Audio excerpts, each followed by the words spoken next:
Let's roll. The Wicked Wednesday has begun. The pimps, the players, the hustlers, the people who bust them, and everybody else in between along for the ride. From Costa Rica to California, Montreal, Minnesota, let's rock. The late night anger management class has begun.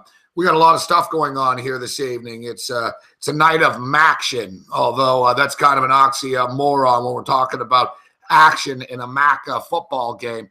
Anything but action here this evening. Yet, if you got a piece of the Ohio Bobcats, you're enjoying tonight's football game. I do not have a piece of the Ohio Bobcats. I do have Central Michigan. So it's a hit or miss in the MAC. We've got some NBA basketball. We got late night NHL hockey. We've got a lot of stuff to get to for the degenerate gamblers here this evening. A lot of games to bet on. Ian Cameron, a.k.a. Bobano, will step up and in and join us here this evening.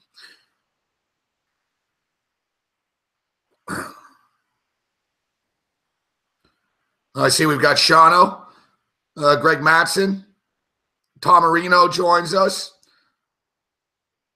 Big Will in the house.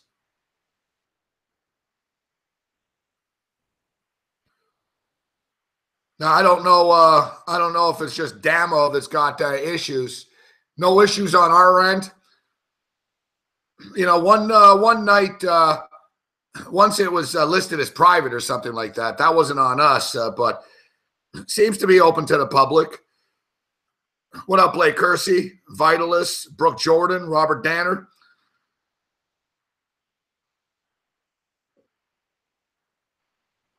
Tom Marino says it's a horrible day for betting. It's a good day for betting, but it doesn't necessarily mean it's going to be a winning day for betting. At this point, at this point, I really don't care if I win like $1 motherfucking dollar tonight. I've often gone to bed angry where it's like, man, that's bullshit. Fuck all that work and I won $300. Like, tonight, I swear, if I'm up 17 cents, I'll be happy tonight. Yeah, we'll see if we're able to get there. And of course, Tom Marino would say it's a bad day for gambling when there's 3 college football games, 5 NBA games, bunch of NHL games, a late night NBA game. It's a busy Wednesday. We're at that time of the year right now where you get these weekday college football games. But the thing is, you notice good college football teams generally aren't playing during the week. So it's, you know, it is what it is. I've tempered down my action on these midweek games. Now, what's the deal anyways with this? Like earlier in the day, Mark Lawrence caught me off guard talking about the San Antonio game because we broke down the 3 MAC games, and he's like, don't forget, Gabe, about the San Antonio game. And I told him live on TV, I said, I got to be honest with you, Mark, kind of, slept through the cracks as far as I'm concerned. UAB San Antonio.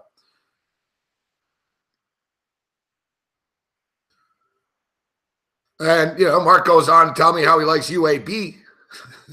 So we give it as one of the plays of the day. Like, what's the deal with this game?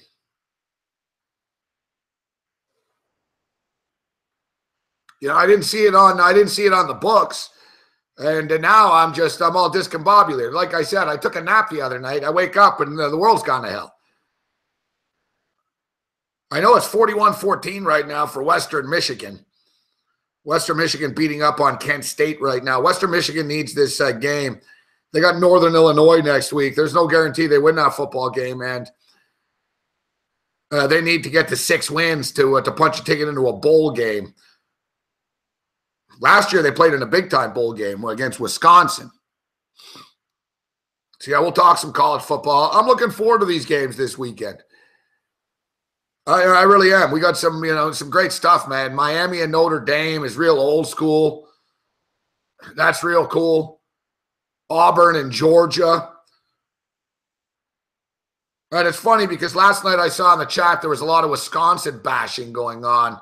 Oh, they haven't played anybody. Who is Georgia beating besides Notre Dame? Besides beating Notre Dame, like who's Georgia played and beaten? The SEC fucking blows. So it's like, oh, great. You know, Georgia beat Florida.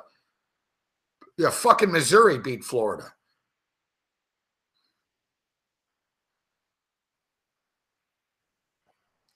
I see Kent State punting right now. If you want to call it that. They just booted the ball about 12 yards. I don't know what the I think it was the quarterback that tried it.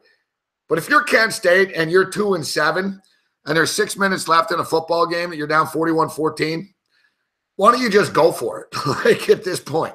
You go, you know, these fucking coaches.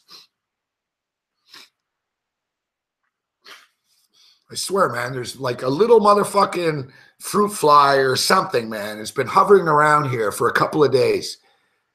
And I'm not sure, but I think I might have just fucking snorted them. Like I saw him around and I got a weird tingly feeling in my nose here. Ugh. I'm like Ozzy Osbourne snorting ants off the sidewalk, which is actually a true story. Ozzy Osbourne, for one reason or another, decided to snort ants off a sidewalk. Fuck. I've done a lot of fucked up things in my life, but I have no desire to snort ants.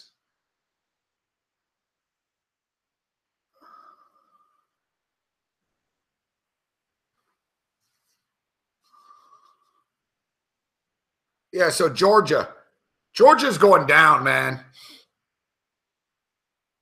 Georgia's going down. All this talk about Georgia going to the playoffs and stuff is way like over too early. And I love my boy Kyle Hamburg. I don't mean to throw Georgia under the bus right now, but there's going to be college football chaos over the next couple of weeks, and it's going to start with Auburn. Auburn's going to beat Georgia. Like, put it this way. Like, people have already put Georgia into the playoffs.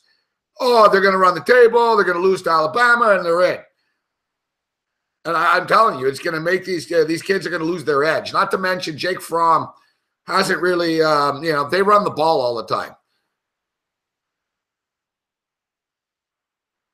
They run the ball all the time. We're going to see if Jake Fromm can make some plays on the road in a hostile environment in a big football game. Plus, Gus Malzahn, I've seen Gus Malzahn win. I haven't seen Kirby Smart win yet. Yeah, you beat Notre Dame in week fucking 2. I think if Notre Dame played Georgia right now in a rematch, they'd beat them. Notre Dame have gotten better on a weekly basis. Now, Georgia are good. Like I said, I'm not taking anything away from Georgia, but I'm not like just blindly, oh, Georgia this, Georgia that. I think Georgia goes down in the Plains.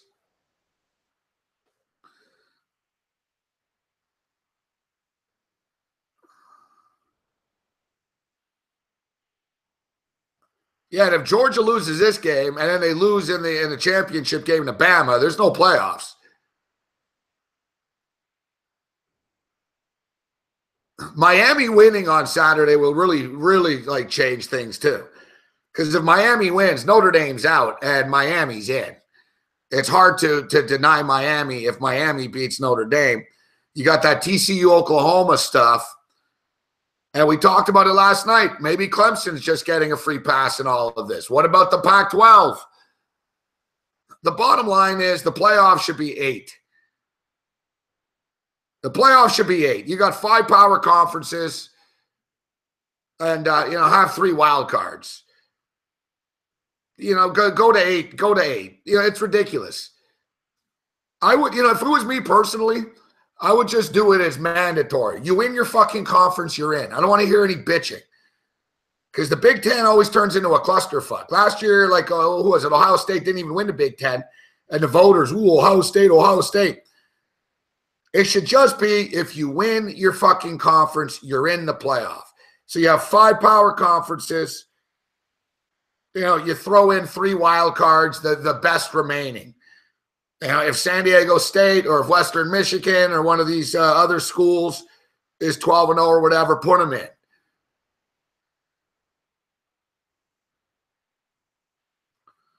Because, this is worse. I can't believe I'm going to say this, but this stuff is actually worse than the BCS. Fuck off. I need to be a fucking empty netter, man. Fuck, man. I can't buy a break. Fuck. I've got under 6. Fucking this game sailing under all night. I guess we'll get out with a push.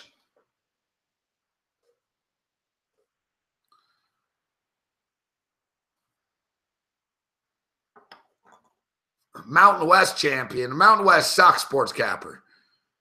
But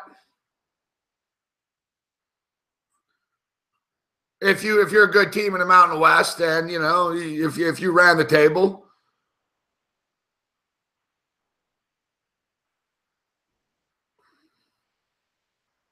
Mountain West is a terrible conference. You know, it was once okay. Basketball and football. The Mountain West was building. Me and Dave Malinsky have talked a lot about this. Dave attributes it to the fact that they signed with the CBS Sports Network.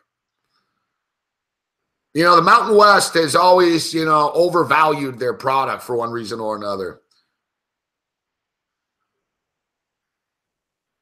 You know, like the Mountain West just should have done it, taken the fucking deal with ESPN. You know, but the Mountain West didn't want to be like a secondary to all the other big schools, whatever, man. You'll be on late at night. Like ESPN basically told the Mountain West, listen, we'll put your games on at like 11 o'clock Eastern. And the Mountain West wanted to call their own shots, so they had the Mountain West Network. And the Mountain West Network was a big bust. And then they tried, all right, we'll sign with CBS Sports Network. They'll treat us like kings. Nobody watches CBS Sports Network because you have the Mountain West. Like, what does the CBS Sports Network ever have? Like, the coolest thing about CBS Sports Network, you'll get your occasional Hawaii game.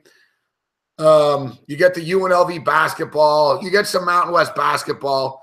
And you get the military academy stuff. You'll get some Army football at noon on Saturday. Yeah, Mountain West was good in the old days, Brett. When Andy Dalton was at TCU and Boise State were sort of building up, you know, there were some decent teams. And even basketball it's really took a turn for the worse.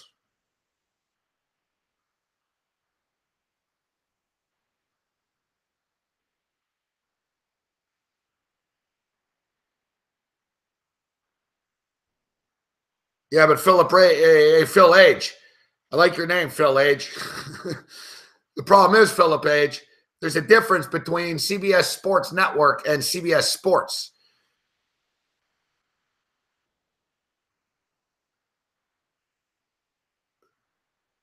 That's like it's like headline news next to CNN. You know what I mean? There's a big difference. Do you get the CBS Sports Network? Put it this way. I'll put it like, well, let's say this.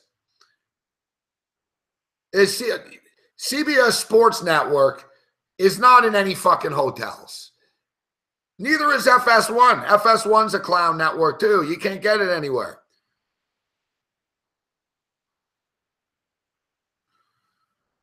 Do I think that GSP has a chance against Whitaker or Woodley? I think he could beat I think he could maybe beat Woodley. I think he would lose to Whitaker. And I only say maybe he could I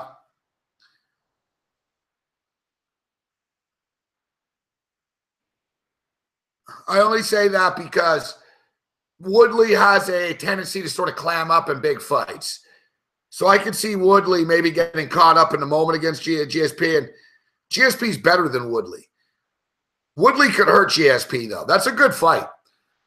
That's a very good fight. It's a fight that's supposedly on the table.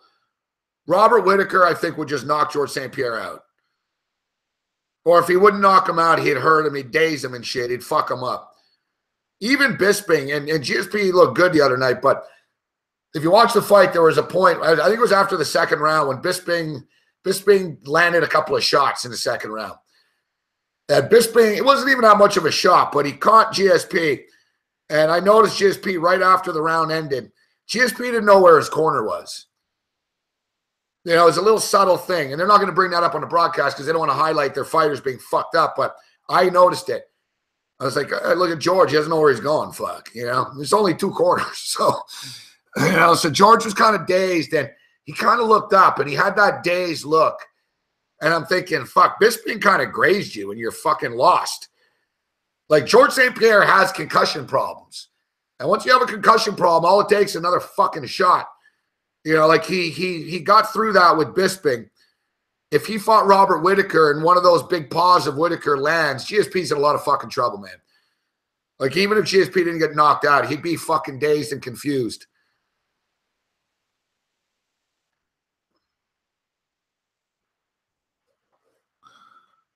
All right, so yeah, we've got a basketball game. Esho, what up, Esho? Now listen, earlier today, I was going to take Minnesota plus 10.5. Hey, that's not bad. Getting 10.5 points. They've what five games in a row.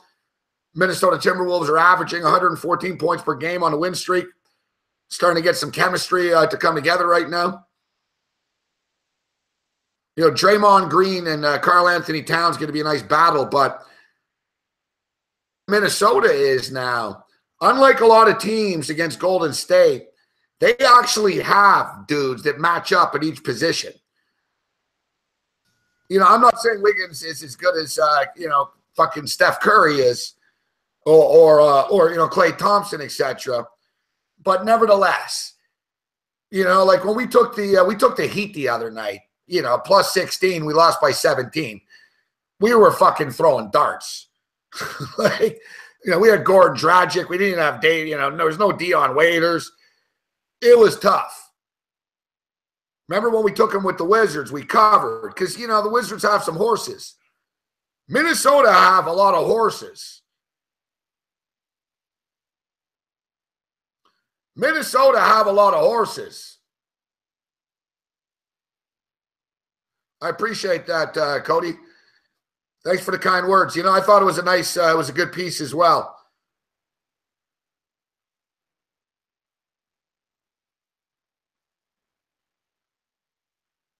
But yeah, like when I look at the Minnesota Timberwolves, I see a lot of talent that's starting to come together right now. And like Oklahoma City. People are like, oh, Oklahoma City are going to come together. Oklahoma City are fucking old, man. What do you want them to do? Paul George is like the oldest 27-year-old in the history of the fucking world. How old is Paul George? 27, 28? It's mind-numbing when you find out his age. He looks like he's 36, fuck. Like, Paul George's age freaked me out. I was like, he's only 27? Really? I don't know. Paul George doesn't seem to fit there. Carmelo Anthony doesn't blow. It's not all Carmelo Anthony's fault, but you have to sacrifice to get Melo involved. It's a weird thing they have going. Everyone else on that team sucks. And I like Oklahoma City. I'm a Thunder fan. I like the Thunder, but I'm just calling out for what it is. I don't see this team. I didn't like them that much when they got Melo now. Oh, great. They're like a fucking video game team. They're not athletic enough. There's only one basketball. Westbrook's not selfish, but Westbrook's better if he's just fucking hogging the ball. It's a weird dynamic they have. And, maybe they'll figure it out as they go on. I don't know if Billy Donovan's the guy to figure it out, but you look at Minnesota and Thibodeau. I watched Minnesota in person last year. I went to a T-Wolves game, and I was alarmed as to how undisciplined and how bad they were fundamentally. And Thibodeau looked exasperated. We had good seats at the game, and I could see Thibodeau's face. And you could see he was talking to the assistants, and he was grimacing, and, it was a problem. Everybody was so individualistic on Minnesota. Rubio was individualistic. Wiggins was sort of hanging around. And, Towns, whenever someone got the ball, they would shoot it, and there was no ball movement. They were slow in transition on defense. But I think bringing Jimmy Butler in, a hardworking kid that's not Butler's a star, but Butler's, from VCU. So Butler comes in with a little bit of swag and attitude, knowing what Thibodeau wants to do. I think it trickles down on everybody else. Jeff Teague is playing some good basketball right now for them. I like Rubio, but they needed a change. Teague is the perfect guy for this team. Karl Anthony Towns is a fucking monster. He doesn't get the love that he should get.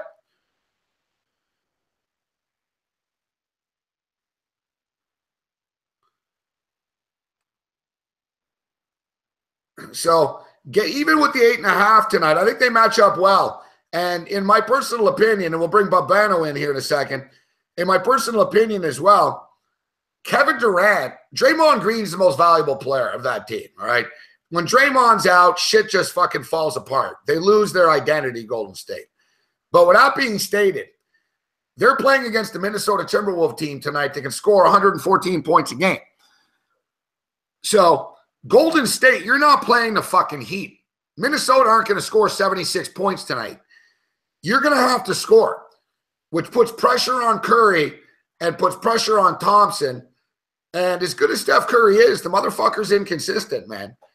You know, like, to me, Kevin Durant is the best player on that team. You know, Draymond Green's the man. You know, he's the glue. Iguodala is important, but Draymond Green's the glue. But as far as points are concerned, we were talking about this today in a fantasy sense. Like, you know, like who do you take? You know, Curry or Durant? Because they're always the same price type thing in DraftKings. And most fantasy people agree you take Kevin Durant. He's more dependable. Kevin Durant's going to give you, and they're showing Roy Halladay's crash here on film. I've never seen this. Pretty morbid. So I like, you know, the fact that Durant is out, that's 27 points. That's like, and Durant's a good defensive player, man. That's like 3-4 blocks right now for Durant out. Durant plays good defense. I think it hurts him defensively, and they just lost a lot of pointage. So it also means that suddenly Curry and Thompson are going to be shooting more threes. It can set up transition for Minnesota. I think it's a nice matchup for the Minnesota Timberwolves. You know, normally Golden State like to flex their muscle in games like this. Hey, you guys, because it's starting to look like Minnesota might be that competitor to them. So, you know, normally it would be like, yeah, you know what? Let's kick the shit out of these guys to send them a message.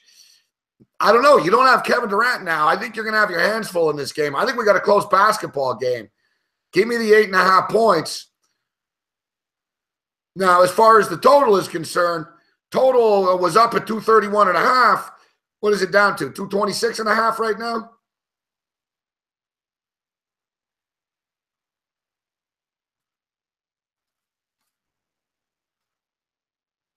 $227.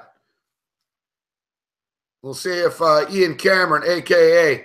Babano, has an opinion on the over or side on this game. We know Babano. Babano's going to have an opinion on the hockey game, and he should. Look at Babano's whiter than a fucking sheet of ice at an NHL game.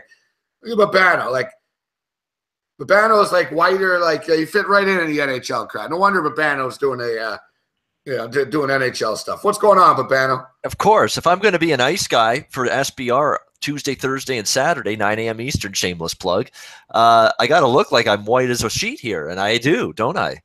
Man, you're the whitest guy I've ever seen in my life. Pretty fly for a white guy, though, as Offspring said. Let's not forget that. I don't know. Pretty fly for a white guy. You also look pretty stoned, but I know you don't smoke. So no, it's lack of sleep. That's what it is. Yeah, it's just November. It's November as a handicapper. That's what it is. You got NBA and college basketball starting this week, NFL, college football, hockey, shows left and right for SBR, podcasts for Sports Memo, handicapping to be done. Settle down, Babano. Like, settle down. Babano's like acting like he's a Doogie Howser. He's working around the clock like he's a surgeon. No, just explaining why if my eyes are drifting, that's why. And Babano, I told Babano, yeah, come on around 10:15 or so. My bad for getting on a rant there. I was breaking down that basketball game.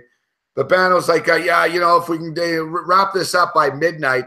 I was thinking if I got him on by 10:15, I'd get him off at 11:15 or so. But it's funny, Babano's telling me, you know, I got to get to bed by midnight because I got the hockey show in the morning. So what's that, Babano? What, you need 10 hours sleep before the show? That's to prepare for the show at midnight. I'm not going to sleep at midnight, Gabe. Come on. We're going to sleep at 2 a.m. like we always do, but we need to put in an hour or two to get ready for the show. We got the games to look at. Got to have notes ready to go. What time's the show at? 9 a.m. What time's the show at? 9 a.m. All right, 9 a.m. All right, yeah. See, Babano is a diva. Babano, I got to get to bed. I should publish the DM. I got to shut it down by midnight. I got to get my notes ready and and I'm thinking it's ironic. Babano's telling us this, so it's 10:27 right now. Babano says he's got till midnight. I figure, what can we get in, guys? Maybe what? 2 games, 3 games? Yeah, you're right. Two games. We'll break down half an hour games, maybe. Exactly. Maybe we can get to 4, 5, like max. Besides Warren Sharp. I used to have Warren Sharp on for 13 minutes on TV. We get to like a game and a half. You know what I mean? No, Warren's like that too. Warren is as good as it gets breaking it down, but it's extensive. It's long. Yeah. You're longer. There's guys who watched. People were talking about you the other day, Babano. A big man on campus brought it up that you opened up the Ice Picks hockey show, and they thought you forgot about the guests. You talked for like 27 minutes or something, and the guys were just sitting there nodding in approval, waiting for you to bring them on. When was this? This is falsity, I think. Yeah. This is falsified information. I don't know if it's falsified information. What, you calling big man on campus a liar? You saying he's spreading fake news?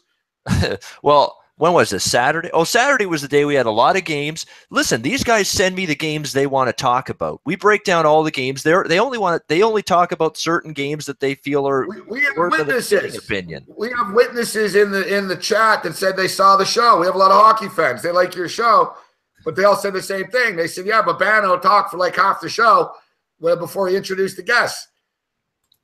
Here's the way the show works. Those guys send me games in terms of which ones they want to bet and which ones they want to talk about on the show. But I said we're going to break down all the games. If you guys don't have a thought on it, I'll run through it, say what I like, and we'll go to the next game. So they come in when they're on one of the games that they've got an opinion on that they sent me in their list. So that's the format of the show, and that's probably why. The first game that any of those guys were interested in probably wasn't until like the 5th or 6th game on the card. So that's why it was Extendo Babano for the first 15 or 20 minutes. So there you go. So yeah, I don't know, Babano. It sounds like you're the host and producer of the show.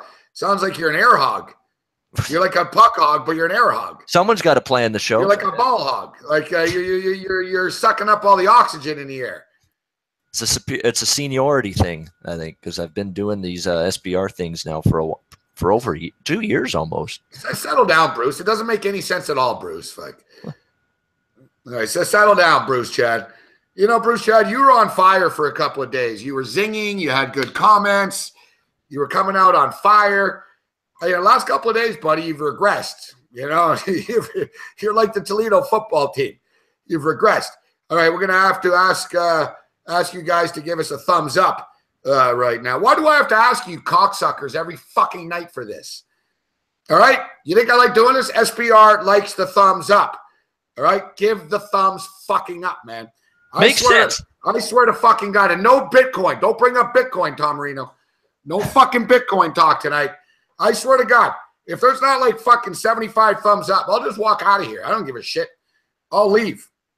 Trading Bitcoin and a slice of Domino's pizza is the perfect life for Bruce Shad. Fucking Domino's, Bitcoin. You guys are going to drive me crazy, man. I hear you. November's here. It's dark. I was walking through a dark park today, and I started to get very depressed. I'm like, fuck. This is fucking depressing. Like, it's cold out. And now suddenly, the chat's getting all fired up, and it's your fault, Babano. Mention the word Bitcoin here, all right? No more Bitcoin. You guys talk about Bitcoin, the chat blows up. Oh, the value, stop with the Bitcoin. I don't want to hear about Domino's or Bitcoin. I guess that means you don't want Bruce in the chat. Bruce is fine. Bruce. You take those two things away from him. Life for Bruce Shad as we know it is over. Bruce minds his own business. I'm just stating that. He's not on his game like he was earlier in the week. No, Bruce is good. I agree. Yeah, but Ice Guys, thanks to everyone in the chat that watches the hockey show. It's okay. Good. I get that. We'll get down to business. So yeah, the puck's dropping. Human Herd's asking San Jose or Tampa Bay tonight.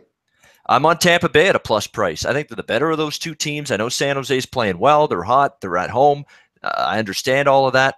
but I still stick to my guns in that the teams San Jose struggle with the most for a core of players that are in their 30s, Pavelski, Thornton, go on down the list, Paul Martin on the back end. There are a lot of players that are older on this San Jose Shark hockey team. They struggle with speed and depth up front. If you have a team with 4 lines of forward depth and speed, they can attack this San Jose team. I think Tampa can do that. Give me them at the small road underdog price. I still think they're the better team there. Tampa. Yeah, I'm leaning with Tampa in this game as well. San Jose's picked it up after the slow start a bit, though, haven't they? They have. They've dug in defensively. 2 goals or less in 5 of their last 6 games allowed. I mean, they're playing as good defensively right now as anyone, but you're facing firepower you haven't seen in a lot of these games. You played a banged-up, beleaguered Anaheim team. You played LA. You played some, lesser teams offensively. Now you got to face Nikita Kucherov, Stamkos, Braden Point, and all of these sharpshooters and marksmen for Tampa Bay that are rolling offensively in terms of producing right now. Let's see if San Jose can shut these guys down. I'm not sure they can. And what about the basketball? Golden State Warriors and the Minnesota Timberwolves. I got on Minnesota early at 10. It's not as good of a number now, but I'm still leaning on the T-Wolves. I know you always worry that first game with someone out, a rousing effort from the Warriors, and that first game without Kevin Durant, clearly that could happen. But you got Minnesota, and every team known to man in the NBA is coming to play Golden State and will give them a fit at home. I mean, they're going to come to play against Golden State. Everyone's going to be fired up to play that team. Look what the Raptors did. They hung tough against Golden State. Washington did. The Wizards. I think why not the Minnesota Timberwolves tonight and a shorthanded Warrior team without Durant? So I think the T-Wolves make a statement and hang around. Andre Iguodala will start in place of Kevin Durant as Kevin Durant's got a leg contusion. So Iguodala's in, Durant is out.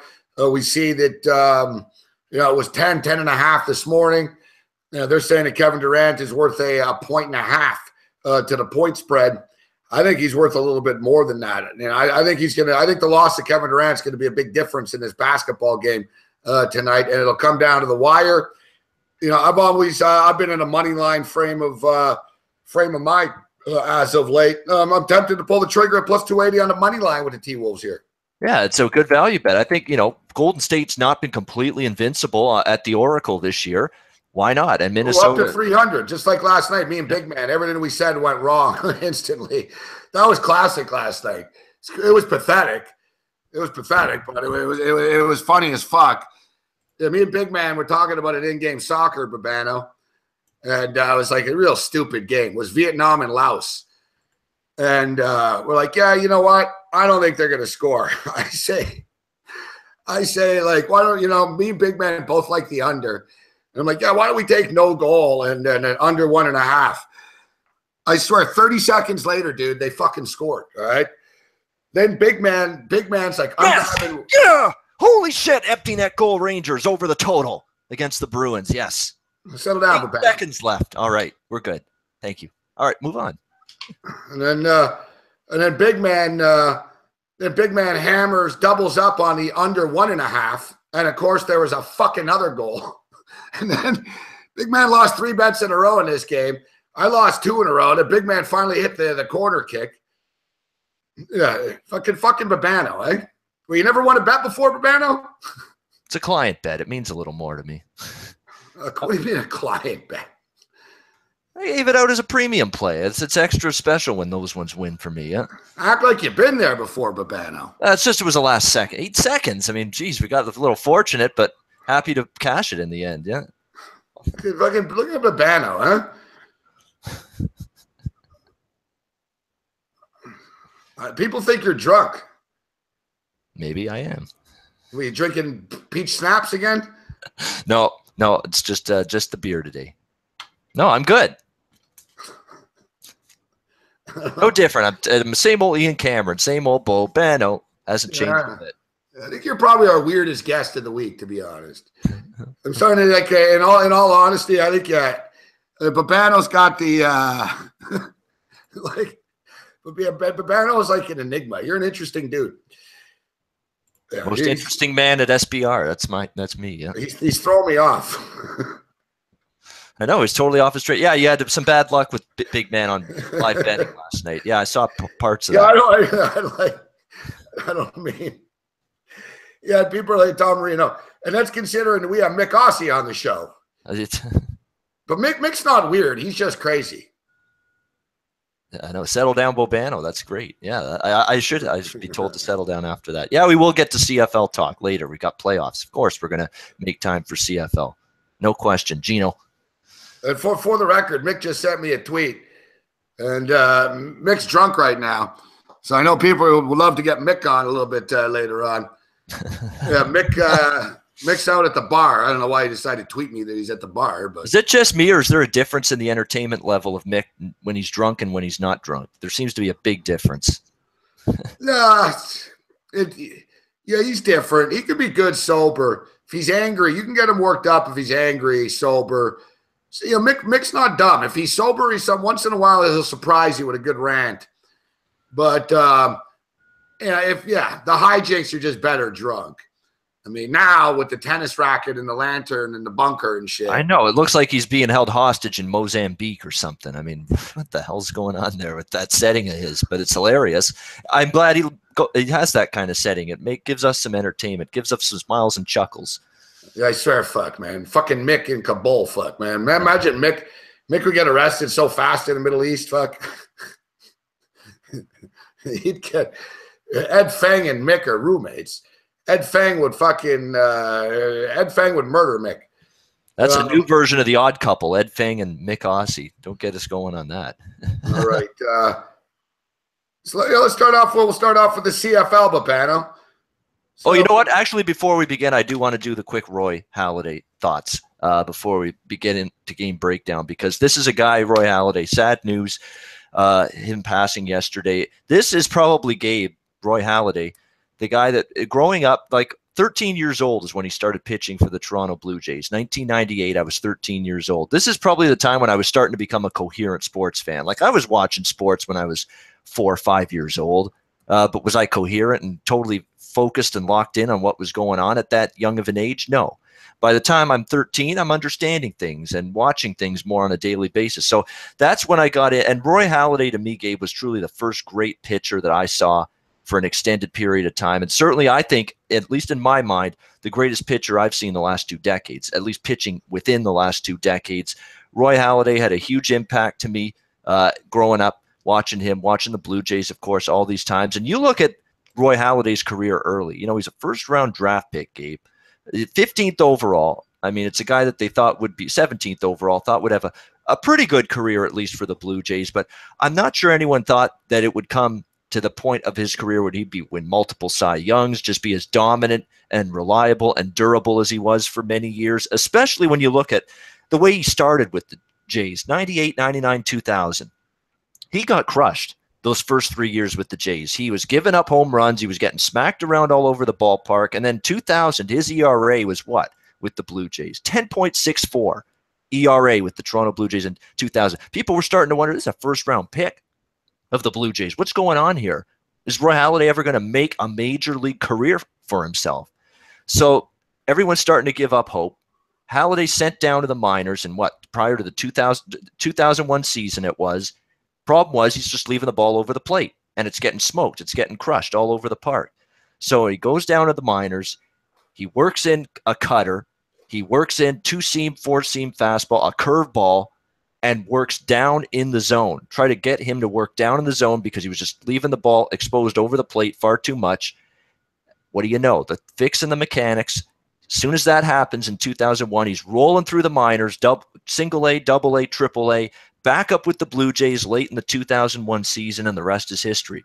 He goes on to a magnificent career from that point after those mechanical adjustments in 2001. I believe Buck Martinez, believe it or not, was the manager of the Jays at that time too. So that was really where the worm turned for Roy Halladay, 2001. You know, remarkable career, just unbelievable workhorse, Morency. This is a guy where he would stare laser beams at the manager or at a catcher if you ever dare take him out of a ball game in the 6th or 7th or 8th inning. He had that mindset, I'm going complete game all the time. I'm putting 9 innings out there. You're gonna have to come and get me out of this baseball game if you want me out of here. And Roy Halladay, I think the stat that I love most, we know strikeouts, we know the wins, 203 wins in his career, but I look at 67 complete games in 390 career starts. He started 390 games. He completed 9 innings in 67 of those games. That's fantastic. That tells you the workload, the bulldog attitude he had. He was the ultimate competitor. You know, he was a guy that worked quickly. We are sick and tired of, in baseball, or at least I am, Gabe, of the pace of play. Pitchers fart around. They skulk around the mound all the time. And I can't help but interject the irony, Babano, of you not liking the pace of play.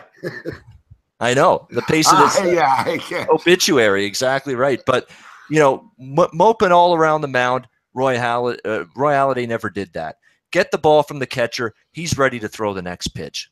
That's another thing that was great about him. Wonderful career. Obviously, a big part of me as a Blue Jay fan growing up was watching Roy Halladay pitch. Gone way too soon. A terrible loss for his family. And we're going to miss him. I'm going to miss him. Blue Jay fans are going to miss him. He was a great pitcher and probably, arguably, I'd say the best I've seen. Yeah, great. He was one of the hardest working athletes of all time. That's what every athlete, every baseball player will tell you. Jackass in Boston. He's gonna. I don't know what'll happen. We'll see if the radio station. They'll probably suspend him. I doubt he'll fire him.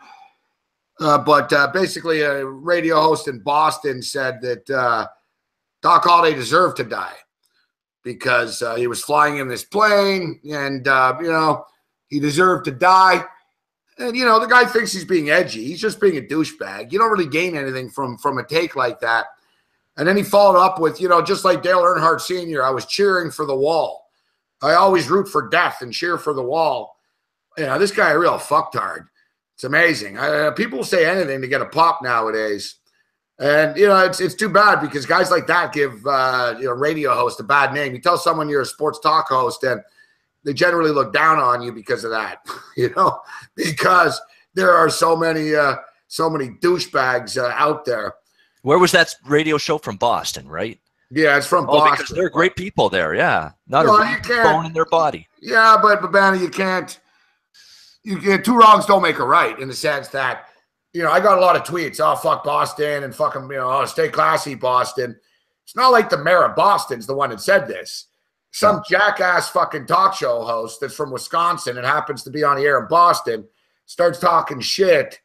I don't think you can condemn the entire city of Boston. Listen, I've called Boston out a lot over the years, and I've gotten fucking a lot of hate mail and comments from that city over the years too.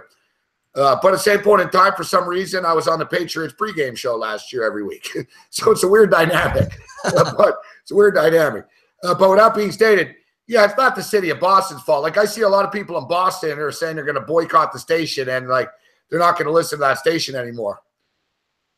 It's it's Felger and Maserati is apparently the name of these two guys. Felger and Maserati. Yeah, Sports Hub. I've heard of their show a couple of times before. They're funny at times, but that's ridiculous to think that's funny about a man dying in a plane and with leaving family behind, and you think you can make some kind of wise crack about that. That's not the time or the place or the scenario to do it. Period. End of story, as far as I'm concerned. Yeah, people. I think about it, I was thinking about it when he said this. I was thinking about the whole spunk sucker stuff that I did years ago.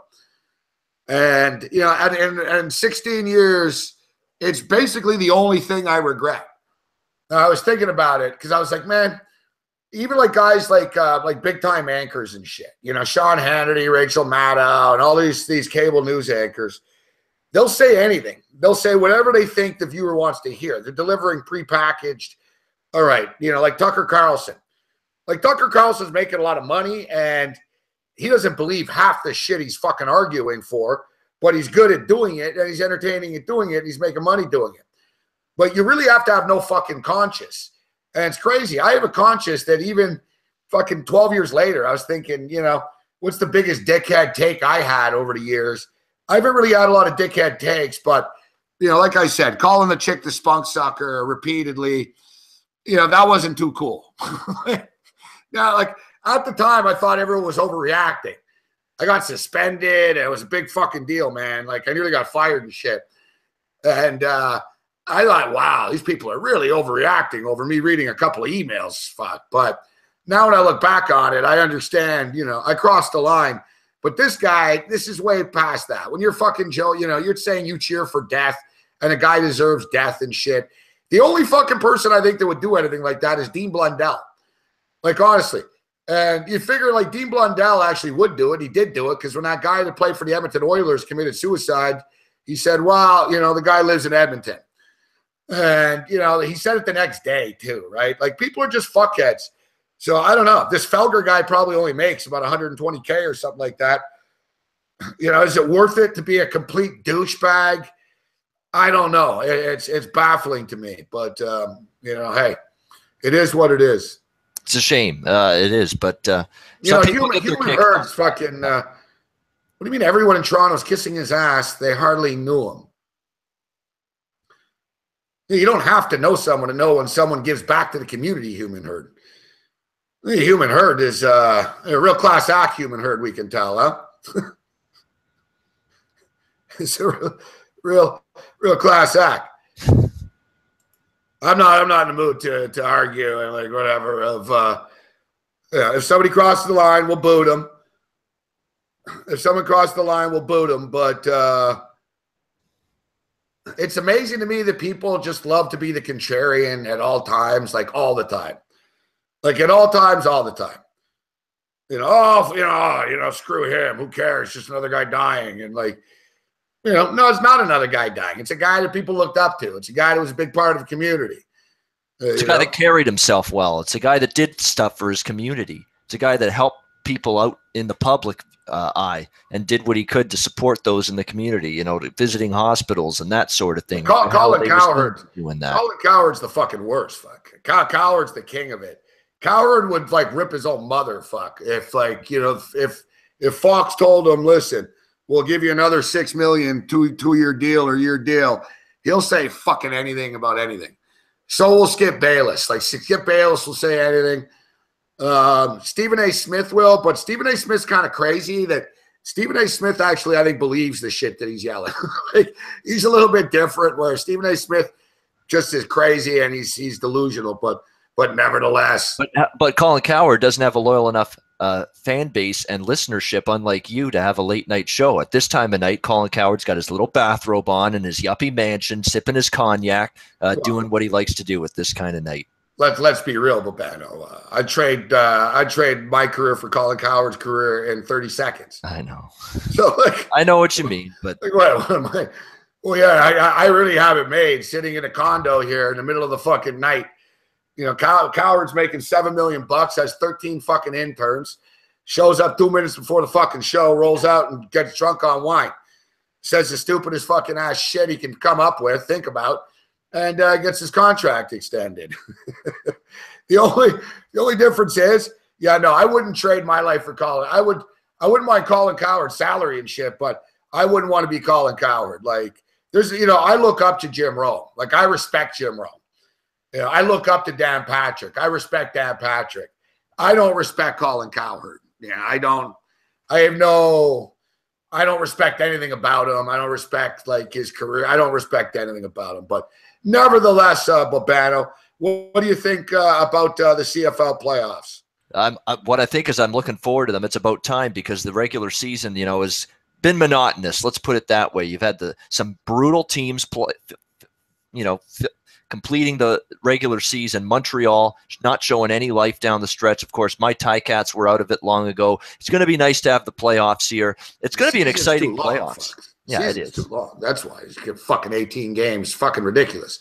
CFL is 9 teams. They play 18 games. They should play fucking 14 games. But nevertheless, like you said, CFL playoffs, it's a lot like the NHL in the sense that even if you're not a CFL fan, and it's amazing. People in Canada, CFL does pretty good in Canada. It does good television numbers, but it's not bigger than hockey during the regular season. But the Grey Cup, the championship in Canada, gets way bigger numbers than even hockey does. So like the CFL playoffs are extremely fucking popular. Like 1 in 3 Canadians watch it type shit out of 35 million people. It gets massive fucking numbers. And this year it's wide open. It should be a nice a nice playoff run. The question is, who's going to be there in the end? The Saskatchewan Roughriders at the Ottawa Red Blacks. The winner takes on the Toronto Argonauts in a football game we will be attending, not this Sunday, but next Sunday. Roughriders at Red Blacks. Red Blacks -1.5, total 51.5.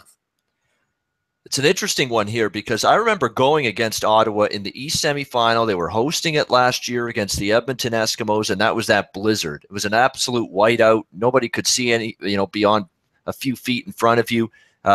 Wind was everywhere. It was snowing left and right. And I thought the Eskimos were the flat-out better team going into that game, and Ottawa took care of business and got the job done. This kind of smells like something somewhat similar. Saskatchewan has had a very, very up and down year. They've started poorly. They've really got hot midway through the season, and then they were up and down at the end of the season. But Chris Jones hasn't truly settled on one firm quarterback option for this football game.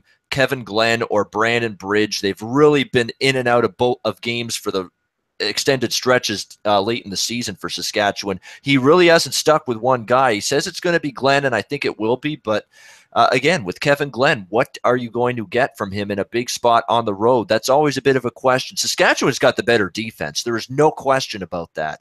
Saskatchewan's defensive numbers across the board are better than Ottawa's. There's no denying that. Ottawa did not play great defensively late in the season. Jarrell Gavin's being out in the secondary is big. Brad Sinopoli being out at wide receiver is big. Those are key losses for the Red Blacks. I understand that, but I was leaning Saskatchewan initially, Gabe, but I thought Saskatchewan would be a bigger underdog than this. I was hoping to get +3 or better. I'm only getting 1.5, 2 here with Saskatchewan, so I'm not big on this game, but after losing against Ottawa last year in the East semifinal when they Edmonton beat them, I'm reluctant to go against them here. And Trevor Harris, got things going late in the season, played well, and offensively this team played well. So tough game. I was hoping for a better number with Saskatchewan, though.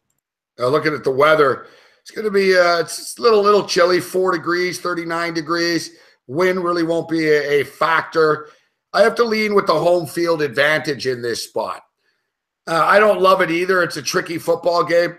I got to get it together, man, because I have a streak of like the last 20 fucking years of nearly sweeping the CFL playoffs every year. But this is a tricky ass game, and so is the Edmonton Winnipeg one. As well. Total's 51.5. Feels a little bit low, actually, Babano. The Saskatchewan-Ottawa total at 51.5. Yeah, I'd lean over. The last game was 33-32, Ottawa against Saskatchewan, October 13th. Trevor Harris played that game. They played in Ottawa in September, and it was 18-17, but Ryan Lindley played at quarterback in that game for the Red Blacks, and if you saw Ryan Lindley for the brief 2 games that he started for Ottawa, he was awful. He just wasn't ready to be a starting quarterback on a CFL football field, Ryan Lindley, and it showed. But it's going to be Harris. It's going to be presumably Glenn, although I think you'll see Bridge. I mean, if Glenn has a couple of drives, Gabe, early in this game where he's struggling to move this team offensively, Chris Jones is going to have a quick trigger pull and put Brandon Bridge in there. He's shown it before. He's not hesitant to put Bridge in there if Glenn struggles early on. And we could see a quick hook at the quarterback spot for Saskatchewan if Glenn doesn't start off the game strong. And speaking of struggling early here, Golden State struggling a little bit offensively out of the gate. Only 14 points scored with 2 minutes remaining in the first quarter of play. Minnesota's up 16-14. We ended up getting a +360. We were looking at that +280, guys. Right before tip-off, pops up to +360. So we're riding shotgun here with the T-Wolves on the money line, +360. In-game total has plummeted already, down to 213.5 right now. Golden State -5.5 in-game. And San Jose Sharks scored like fucking 20 seconds into the game. But Tampa Bay have evened it up already, the equalizer. Yep, 1-1. We're okay. Long way to go. And it's 35-24 for Central Michigan leading Eastern Michigan. Eastern Michigan with the ball near midfield, 8 minutes to go, down by 11. I'm on Central Michigan in that game. All right, so what about the what are you leaning? You're leaning Ottawa in this game then, Babano? I'm leaning Ottawa. If I had to, all over the place. It is. It's a tough one. It's really, really, really. And 1 point. Both games decided by 1 point during the regular season. So they've been very, very close games. This number is exactly where it should be. Exactly where it should be. But I'll side with Ottawa. They beat Edmonton, and I thought Edmonton was pretty good last year going into that game against Ottawa, crossing over from the West Division. Just because they're crossing over from the superior division doesn't mean they're going to win these playoff games going to the East. Edmonton showed it last year when they lost to Ottawa here in the East Semi. I think Ottawa gets it done. And Human Herd was asking about what me and Cam were talking about. We were looking at the CFL futures. And since the Toronto Argonauts only have to win one game, Argonauts only need to win one game to get to the Grey Cup. The Argonauts are plus 650 to win the Grey Cup. So essentially, you're getting them at plus 650 to win the Grey Cup. They just need to win one game next week at home. And then you've got them in a plus 650 situation in a one-on-one setting in which you're going to put yourself in a nice situation to be able to hedge. That's the one good thing about CFL futures. There's only a few scenarios that are going to happen. But the problem with this thing is it's no guarantee that Toronto would beat Ottawa next week if they played each other, or Saskatchewan for that matter. And then secondly, Calgary probably is the team in the Grey Cup. And if it's Calgary, they're going to be like 8 or 9 point favorites, and they'll be like minus 300 on the money line. So you're not in a great hedge situation. But then the other equation of that is the fact that Calgary often choke in the playoffs. So, if you get the Argos at plus 650, the Argos end up in the Grey Cup, then you just fucking hope like hell that Calgary gets upset later that day by either Winnipeg or by Edmonton. And then, if it's Winnipeg or Edmonton versus the Argonauts in the Grey Cup on the East Coast, it's going to be like -3 or a pick 'em, whatever. It's just not going to be a big point spread. But if it's Calgary Stampeders against fucking the Argonauts, they will be a big favorite. So it's tricky with the hedge, but Babano, considering that there's only 6 teams in the playoffs, I think there are some hedging. There's some hedging ability here with this stuff. I agree that with the Argos, it's a decent way to look. If you just think they can get to the Grey Cup, get through the East Final, it's worth a look. I think an Edmonton or a Saskatchewan worth a look from a futures perspective. Even at Calgary, if you believe Calgary, you get 120 on Calgary. Calgary's going to be a big favorite next week, and they'll be a big favorite in the Grey Cup. So, it sounds crazy. I'm not suggesting go take Calgary, but there's good value betting on CFL futures, Babano, no matter what team you like. Because Calgary minus 120 doesn't sound good, but like I said, they're going to be fucking 7-point favorites at home next week. And in the Grey Cup, they could be as high as 9-point favorites or something like that. Minus 450s on the money line. So, you're getting Calgary here at 120 to win 2 football games. That's not bad. The Bombers one to me is a little tricky. The Bombers and the Eskimos, because they need to win fucking 3 games to get there, Babano. That's the problem I have with them. Well, the reason I made the case for Saskatchewan is because they've got the easier path. They go through the East, which in theory should be easier for them. And if you like Saskatchewan to beat Ottawa, I think you shouldn't bet them to beat Ottawa money line. Go for that Grey Cup future, because then you've got the East Final on deck. They've played good against Toronto this year. Saskatchewan, if you think they beat Ottawa Sunday, go for that Grey Cup future, because their path to get there, in theory, because they're crossing over from the West. The West was the superior division once again, like it always has been, top to bottom in the CFL. There's value on Saskatchewan to win the Grey Cup because of that. All right. So see someone say the CFL needs more teams. No, they don't need more teams. Fuck. Maybe one more team. Touchdown Eastern Michigan. They're not going away, these bastards here. Maybe one more team. There should be a team in the Maritimes. One more team, a team in the Maritimes, and that nice 10-team league. Then it'd be fine.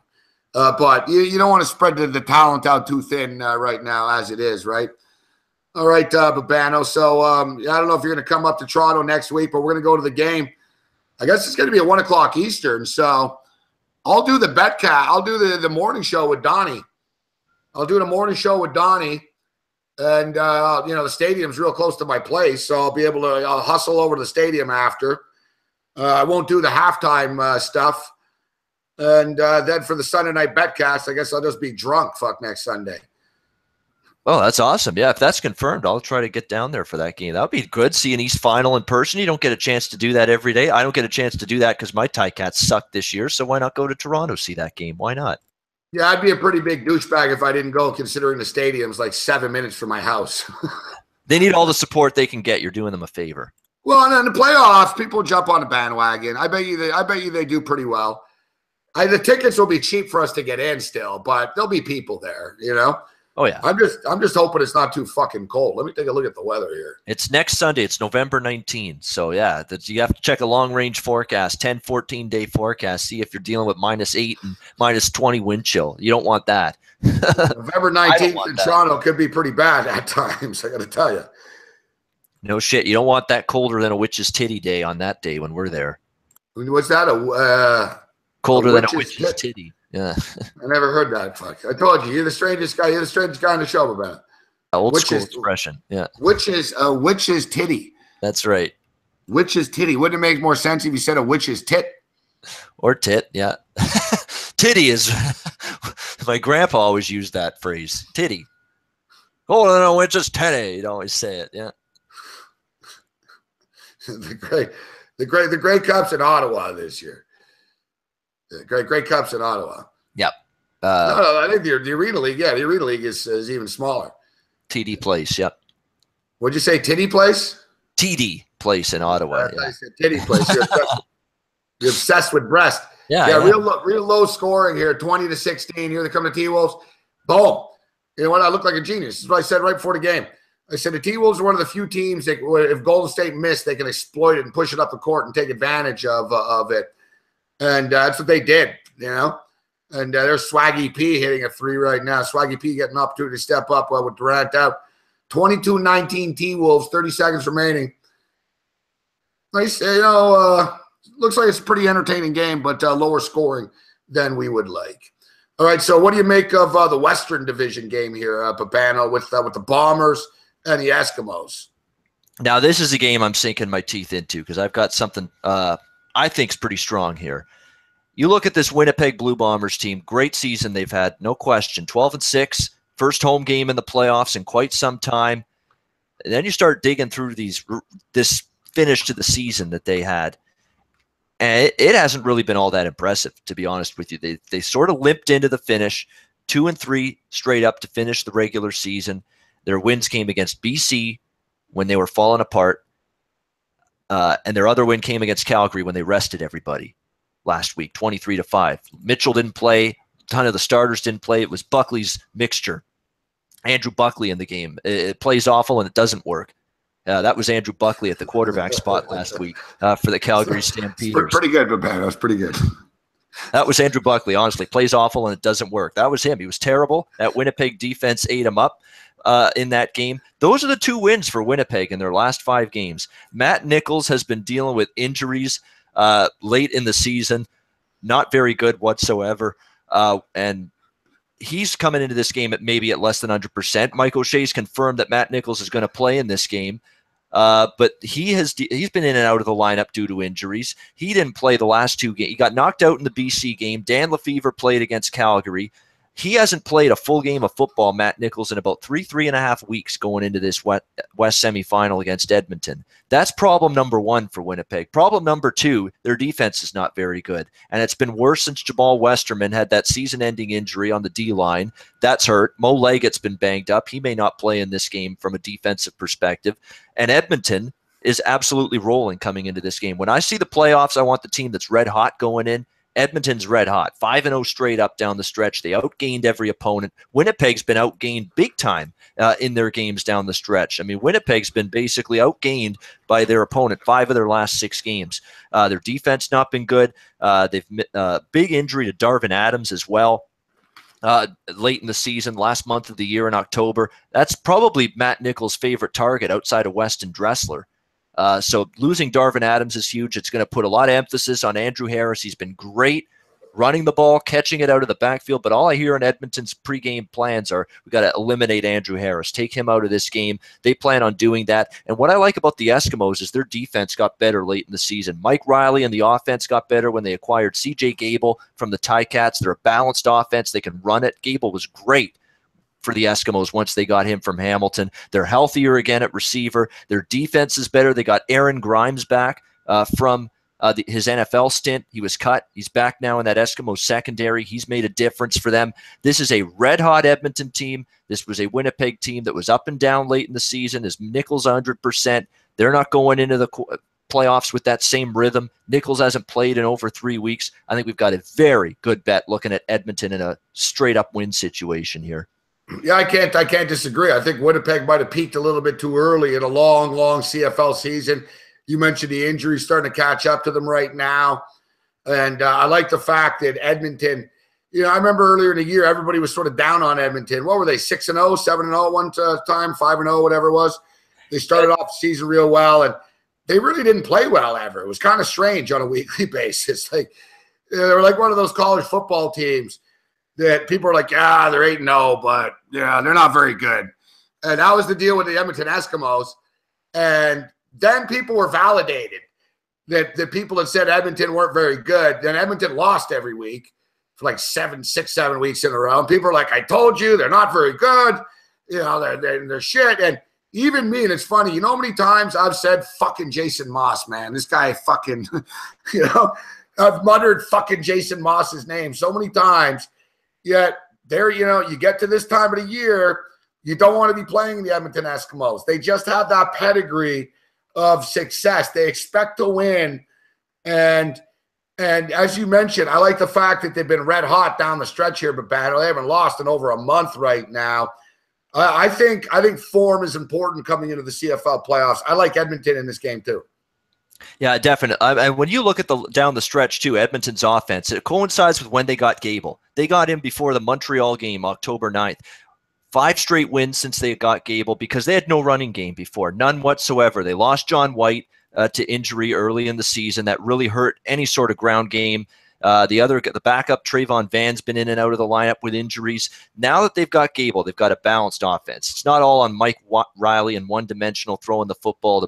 Brandon Zylstra, by the way, hopefully people got to see him play this year for Edmonton. He's a great receiver for them, and he was terrific all season. Since they got Gable, they put up 42, 30, 35, 29, 28 points in 5 games. And you look at the difference in defensive acumen with these two teams late in the season. The last 3 games, Edmonton giving up 320 yards per game, Winnipeg giving up 446 yards per game. That's not good enough. That's not going to win you a playoff game, giving up 450 total yards on the defensive side of the football per game.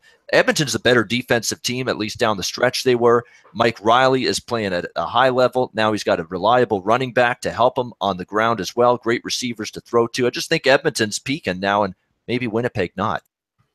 Ian Cameron, a.k.a. Bob Bano. I like the Buckley's reference. Pretty good, Babano. Like, you know who you are? You remind me. You're like a dude. I like to hear you rap.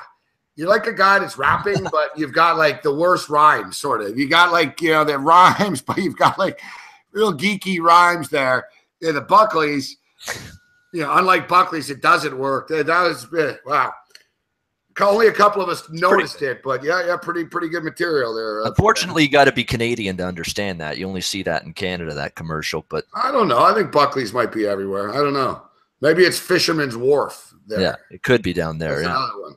I know it's big in Canada, the Buckley's cough syrup. And it does work, actually, to be honest with you. That works, the Buckley's cough syrup. It fixed me up one time last year. I haven't taken cough syrup since I was like 6 years old. Seriously, that's because nothing's worked. Yeah, most of the time that shit doesn't work. Yeah.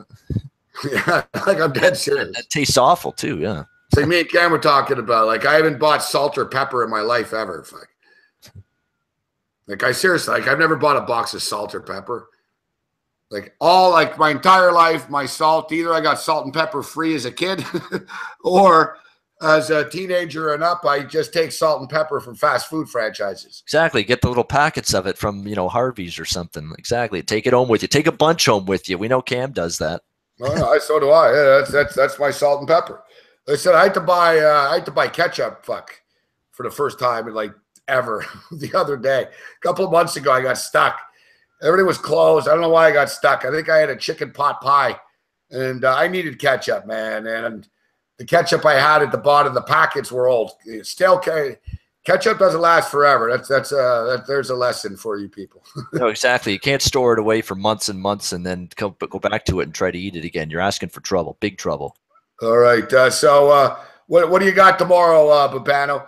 NFL football. I tell you, you're not a trend guy, but recent history and a lot of the numbers, the road team's done well in this series between Seattle and Arizona.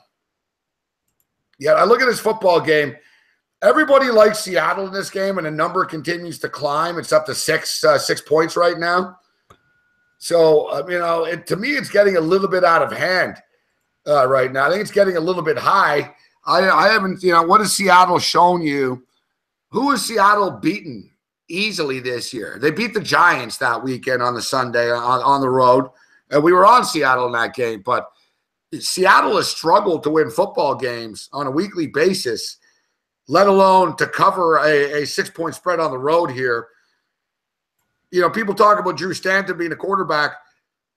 It's not like Carson Palmer was playing well anyways. So it's not really a big drop-off.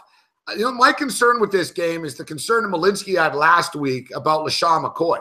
And LaShawn McCoy is younger than Adrian Peterson is.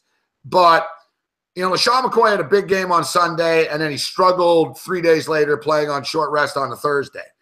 Adrian Peterson had a massive game this past week. And what happened last time Adrian Peterson had a massive game? The next week he had like 17 yards, and he looked old and tired. And now he had a big game, and he had a ton of carries, and now he's out. You're asking him to play 3 days later against this physical defense of Seattle. But it's not like it's impossible to move the ball against Seattle. Earlier in the week, I was thinking, man, you can't trust Arizona here. Arizona have only beaten really bad teams this year.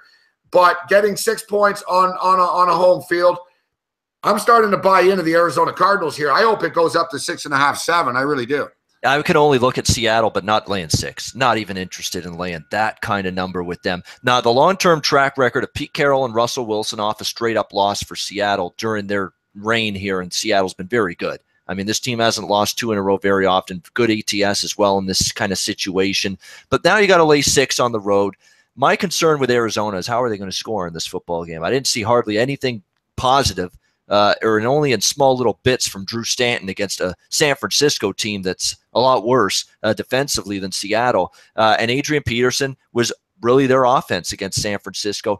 And short week for an older guy like that, that's a great salient point by Dave Malinsky on the show with you Monday night, talking about how Peterson might be feeling it a little bit, might be a little fatigued coming in, gassed a little bit coming into this game. That's a concern because if that ground game ain't working, is Drew Stanton going to win you this game and cover this number for you if you're an Arizona backer with his arm? I'm not sure he will. I'm only looking at the Seattle side, but I would not lay 6. I said it on the round table today, or was it the closing line with Donnie today? I said it. I think a Seattle pick'em under 47, 6-point teaser is a good way to look in this game. Tease Seattle down to pick under 47. I think you got something there. Arizona doesn't have David Johnson, and they don't have Carson Palmer. I'm not very concerned about the Carson Palmer situation. The fact is now Drew Stanton's now 9-5 guys as a starter in the NFL. Probably something that would surprise people a little bit. He played San Francisco last week, but we can't discount this. He's now 7-3 as a starter. He started 10 games in his career in his stint here with the Cards. He's won 7 of these football games, and Arizona is going to be as healthy as they've been. They're starting to get guys back on a weekly basis right now. Honey Badger, Buchanan, Frosty Rucker, Nagmeshki, or whatever the fuck the guy's name is. He's back as well. They had a lot of turnover earlier in the year with their defense. I think they lost 4 starters from the free agency and everything. So they had some new guys they were mixing in. Then they had a lot of injuries and stuff, but I think they're starting to come together a little bit. I'm starting to talk myself into this home dog a lot tomorrow. I think we're going to have a close football game that comes down to the wire. I don't look, last year, the last time Seattle went there, it was a 6-6 tie. All right. Last year they played twice. Arizona beat them in Seattle 34-31, and they played a 6-6 tie in Arizona. I just don't see how people can justify laying 6 points with this Seahawks team. It struggles on a weekly basis. Yeah, I can't do it. I mean, like I say, if I play Seattle, it's in that 6-point teaser that I suggested. Pick down to pick them and tease the under up to 47. That makes some sense. Or you could tease Arizona even if you want to go the other way. Tease Arizona, to plus 12 and the under to 47. Either way, I think those aren't bad options. I will say this for Seattle. They've got concerns with running the football too. I mean, Russell Wilson's your leading rusher last week. Well, I'd rather have Adrian Peterson than Thomas Rawls. Yeah, Thomas Rawls, where's he? 9 attempts, 39 yards last week against Washington at home. That's not great production. Russell Wilson leading you in rushing yards, that's a problem. And that's the big concern I've got for Seattle. I'm not laying 6 with them. I think they win, but I'm not comfortable laying 6. Not the right price range for the Seahawks. Not this year anyway. The thing with Arizona is, like I said, they don't have any real quality wins, but whatever. This isn't college football. There's no rankings. They're 4-4. It is what it is. They could have the same identical record as Seattle by winning this football game. And, they're a good team at home. They're a good team at home. That game, if you look at the game against the Dallas Cowboys, they were in that game. Dak Prescott won it for them late. They beat San Francisco 18-15. They beat Tampa Bay in the spot when they kicked the shit out of them. They haven't played at home, actually, since this Tampa game. I have that future on Arizona, and I'm not overly confident with it, but I'll tell you what. I follow the team closely. I read their media and everything around them. They're feeling good coming into this. Like I said, they're 4-4. Aaron Rodgers is hurt. The Dallas Cowboys aren't running away with anything. It's not like Arizona's season's over or anything like that. And it's amazing considering everything that's gone wrong for them with all the injuries that they've had. It's actually a miracle that they're 4-4. Now the schedule, that's why I like the fucking win total with these guys. Because I knew San Francisco were going to be brutal. And I'll tell you, the Rams are better than I thought they were going to be, though, this year. So that's a little tricky. I'm going to have a chance to hedge down the road maybe with Arizona. But I think Arizona's going to be in this game, and I wouldn't be shocked if Arizona wins this game tomorrow, actually. Like I said, Seattle, let's look at Seattle here. They opened up with a 17-9 loss on the road, flat. Go home, they win by 3 against San Francisco. They were lucky to win the game. Yep. The Tennessee game, they got their ass handed to them. They scored a bunch of garbage points late in the fourth quarter. Indianapolis, they beat up Indianapolis. That game was in Seattle on a Sunday night. We all remember it. I think Indy were leading at the half. The game was tied to whatever late in the third quarter. Wheels fell off. Nice win against the Rams. We'll give them that one. 16-10. Beat the Giants. That doesn't matter. Nobody cares. Houston in a wild game where they couldn't stop them. And then losing to the Redskins, there's just not a lot of blowout wins and dominant performances in their portfolio this year. No, and of course Earl Thomas is an injury to keep to be big difference when he's out. Seattle not playing in this football game. It's just a question of can Drew Stanton take over. But like I said, find a way maybe to tease Seattle, perhaps. That's the only way. I'm not laying 6. That's putting it mildly. Again, I'm not comfortable ever laying Seattle 6 here in this game. It sounds like, Gabe, you're trying to talk this Arizona Cardinals team into saying, keep fighting for me, boys. We've got over 8.5 wins here. Let's go. Well, they're 4-4. They're fighting for themselves. They don't need to fight for me. And like Governor says, it's a great point. Thanks for reminding me about that. You're going to lay 6 points on the road against a defense that's getting healthier and healthier and healthier right now. With Arizona, they're 4-4. They're coming into this game feeling good about themselves. And you're going to lay 6 points on the road with a field goal kicker that's lucky to make an extra point, let alone a field goal. Pick 6. I tell you what, Blair Walsh could be a problem tomorrow for Seattle backers, guys. I wouldn't want to have this motherfucker kicking field goals for me trying to cover 6 on the road. Who has the brain and the thought process to think in a million years that Blair Walsh is an upgrade as a field goal kicker for us than Stephen Hauschka? I know there's a money issue involved there. I understand that, but I don't get that. You shell out the money to keep him if Blair Walsh is your plan B. That's all there is to it. No argument from me in that regard. Well, Seattle are broke. They need to pay the other guys. But, listen, as a Buffalo Bill fan, Hauschka's made a difference. He's probably won 2 games for us, to be honest with you. He's been money compared to Carpenter. You're right. It's good. Yep. You need a good field goal kicker.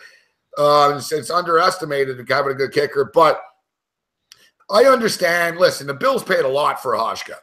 But if you're Seattle, why would you sign the guy that missed a chip shot, fucking 27-yard field goal in the playoffs against you?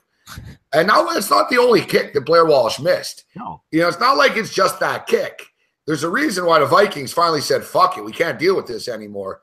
I mean, he's been erratic and inconsistent. He was a decent kicker when he came in as a rookie. He was all right, but he's been fucking a pet detective, Ace Ventura. Something's in this kid's head right now. And Pete Carroll defended him, said, "Oh, it's not his fault we lost." I don't think he wants to throw this kid under the bus, but he cost the Seattle Seahawks the football game last week. I mean, if this kid doesn't keep on missing fucking kicks every time he goes out there, Washington aren't winning by 3 points. I don't like just blaming the kicker, but he missed, he was missing 37-yarders, 34-yarders. He misses unacceptable kicks too often, this guy. And he's the kicker on on Thursday tomorrow night. I like Arizona. Yeah, you had the Nick Folk game that Nick Folk had for Tampa Bay against New England on that Thursday night earlier this year. Same exact game. Missing field goals you have no business as an NFL place kicker missing. And at some point it's going to cost you. We don't know when the other shoe is going to drop on Blair Walsh. But if he doesn't have a bounce-back performance and start making some field goals that you should absolutely make in your sleep at this level, he's going to be in trouble. He's going to be getting his pink slip after Thursday night. All right, guys, so I'll make it an official documented bet, all right? Give me Arizona plus the 6. I wouldn't be surprised if the number goes up tomorrow as the public jumps in, and no one's going to want to bet on Arizona. Here's a good quote here from a sportsbookreview.com approved sportsbook. Scott Cooley over at Bookmaker says, wise guys have faded Seattle regularly this season for good reason. They've gone back to the well here for the most part. Currently, we have more than 70% of the tickets. But the money handle favors Arizona. So, essentially, this is one of those classic, I guess I hate to say it, fuck, sharp squares. But so, basically, the guy at Bookmaker is saying 70% of the bets that they have are on the Seattle Seahawks, yet they have more money that came in on Arizona. So, I'm not going to use the sharp thing because not everyone that bets big money doesn't mean they're sharp. They could just be rich. But the bottom line is there are people betting Arizona tomorrow, and I get it. I think they're betting the right side. Yeah, it's you're going to get that sentiment in the betting markets for sure. It's just a question of, is that money going to end up paying off at the end of the night? In the end, this has the makings of, if it's something like 9-6 or 12-9 or 15-12 and it's a field goal fest, this game, is it really going to shock you? It has that feel of really being a grinder. I think under on its own, even though I don't like betting unders at 41, it's hard to imagine this not being anything more than 2017. Or 20-14, something like that. It's got the makings of a grinder on Thursday night. Famous last words to a 41-38 game. All right, Babano. So what's the Pee-wee's Pickhouse public pick of the week? It's a lot of P's in there, and it's not bad. You've got to trademark that one. Yeah, it is. Pee-wee's public pick of the week. Babano always likes to drop the same NFL free pick of the week on various TV and radio and podcast hits. As I've heard for multiple weeks, the tightwad pick of the week, exactly. Yeah. So what's the Pee-wee public pick of the week this week? It was the Rams last week, and boy, did we enjoy a nice, easy rocking chair. Your public picks have been doing well. Yeah, we enjoyed that one. I mean, it was never in doubt with LA last week. Just crushed a bad Rams team. We're going to pick on one of these, folding the tent, folding the chair, our season's over teams. Not the Giants this week because they're playing San Francisco. I don't want either team in that game. We're going to target the Cincinnati Bengals because I think the roof is caving in on this football team, and we're going to look toward the Tennessee Titans this week, laying the short number against the Cincinnati Bengals. Straight fade of Cincinnati. I know Tennessee in this price range is not exactly a lock, stock, and barrel by any stretch, but they're off a bye prior to the Baltimore game last week. They played one of their better games defensively of the season. I think they can bottle up Andy Dalton in this offense, which showed you absolutely nothing when the chips were down, when the season was on the line, so to speak, in Jacksonville on Sunday. That was putrid from the Bengals offense. I know a very good Jacksonville defense, but could barely move the football in the second half of that game. It was just a cavalcade of errors time and time again from the Bengals. Tennessee takes advantage, and I'm targeting Cincinnati. You got to worry about Houston's psyche a little bit without Deshaun Watson. The Giants, Tampa Bay, teams like this that had grandiose aspirations and dreams prior to the season, being in the playoffs, being contenders, at least to get in the playoffs, and they're all falling by the wayside. Tampa, Giants, Cincinnati's not going anywhere. You got to question if Houston now the roof's going to cave in on them. These are teams they're fade city for me. I'm looking to either bet against them or leave them alone. Doesn't mean I'm going to knee jerk to bet on the team facing those teams, but I don't want them. Not this week, and maybe not for quite some time. So you like Jacksonville? I like Tennessee. Well, we're laying the 4 there. All right, I don't know, but yeah, you're all. I got to be honest with Pat. It's hard to keep up sometimes here. See, you're late 10 to my bad. Jacksonville's playing the Chargers. Tennessee. Chargers, yep. Yeah, all right. Tennessee 4.5. 4.5 is what you lay there. Yep. All right. Tennessee against the Bengals. Yeah, 4.5 right now. Time to stick a pipe in that. Cincinnati as a road dog's a good play. Okay, played awful against Pittsburgh, played awful against Jacksonville. Last 2 road games. Enough of that. All right, Babano. So college football, big games this week. Any thoughts on the big? Everyone keeps talking about the big 3 this week. And yeah, my bad. I got confused. I was thinking Jags and Bengals. Jags and Bengals from last week. I'm still shell shocked. So you want to see that game again? Is that really what you're saying? You want to see it again, the Jags and the Bengals? Wow, was that much of a classic? Yeah, this is classic if you're a Jag fan. Tennessee, the thing with Tennessee is blowing that cover really left a bad taste in my mouth the other day. We'll take the push. It is what it is. They should have been able to close that game out. Mike Mularkey is just such a bad fucking coach, but so is Marvin Lewis, right? And I can't disagree with the sense. I don't think Cincinnati have quit. The record's not bad enough for them to quit right now. But I just think Andy Dalton really does suck. Like we're to the point where Andy Dalton seems to get worse on a weekly basis. The kid can't be saved. Fuck. And me and Malinsky talked about this the other night. If they haven't played AJ McCarron by now, it's pretty clear they never will. Like, it's got to be frustrating for McCarron. It's got to be frustrating for the other guys on the Bengals because the Bengals are not a bad team. They're undisciplined. They have a bunch of fucking hothead thugs on their defense. They'll do stupid things, but they're not a bad team. They just have a fucking very, very pedestrian quarterback that holds them back, and you can only overcome that for so long, and I think it's caught up to them right now. It is. And you look at Cincinnati, they have a terrible, and I mean terrible offensive line. This offensive line couldn't block for me or anybody else. They can't run block. They can't pass protect. Look at the rushing numbers for Cincinnati. And that's why Andy Dalton's been poor most of the season, but it's been a lot of blame around him. The offensive line stinks. They're only opening up 72 rushing yards per game for their running backs, 3.1 yards per carry. That is beyond paltry. I mean, that's terrible production running the football. 3.1 yards per carry, 72 yards per game. You're not going to win that way. You got to have some kind of running game to support Andy Dalton. They don't have that. And Tennessee's defense is a concern when they play good offenses. They can get sliced a little bit. But when they get an offense they can handle, like a Baltimore, as we saw last week, it makes that Tennessee defense look pretty good. They should be able to handle this limited Cincinnati offense on Sunday. All right, Babano. So before we get to the big games, we got a couple of college games on the board tomorrow. And then I see the big E. Eric Cohen, who I saw in New York, just sent me a tweet thanking us for the Central Michigan game. More action tomorrow. Dear God, Ball State getting 32 against Northern Illinois. It's a lot of points. North Carolina against Pittsburgh. Pittsburgh 4-5 right now. I'm not so sure Pittsburgh should be 9-point favorites against anybody. Georgia Southern and App State tomorrow. We've got an ugly college football card on Thursday night. We do. And before we get to that, I do want to talk about your Bills for a minute. The Saints and the Bills coming up on Sunday. I'm making a case for the over if the weather holds up. I'm going to wait on this till Friday or Saturday. I want to see what the weather forecast is. Right now, they're saying rain showers, moderate to possibly high winds at Orchard Park on Sunday for this game. That's something I want to make sure we get squared away in terms of an accurate forecast closer to kickoff. But if the wind dies down a little, and even I don't care about the rain. It can rain all at once. That's not going to affect offense. The wind does. If the wind's not going to be as big of an issue, I'm like an over. The Bills 11-1 to the over in 12 home games since the start of last year. They've been an over machine in this stadium here in Orchard Park.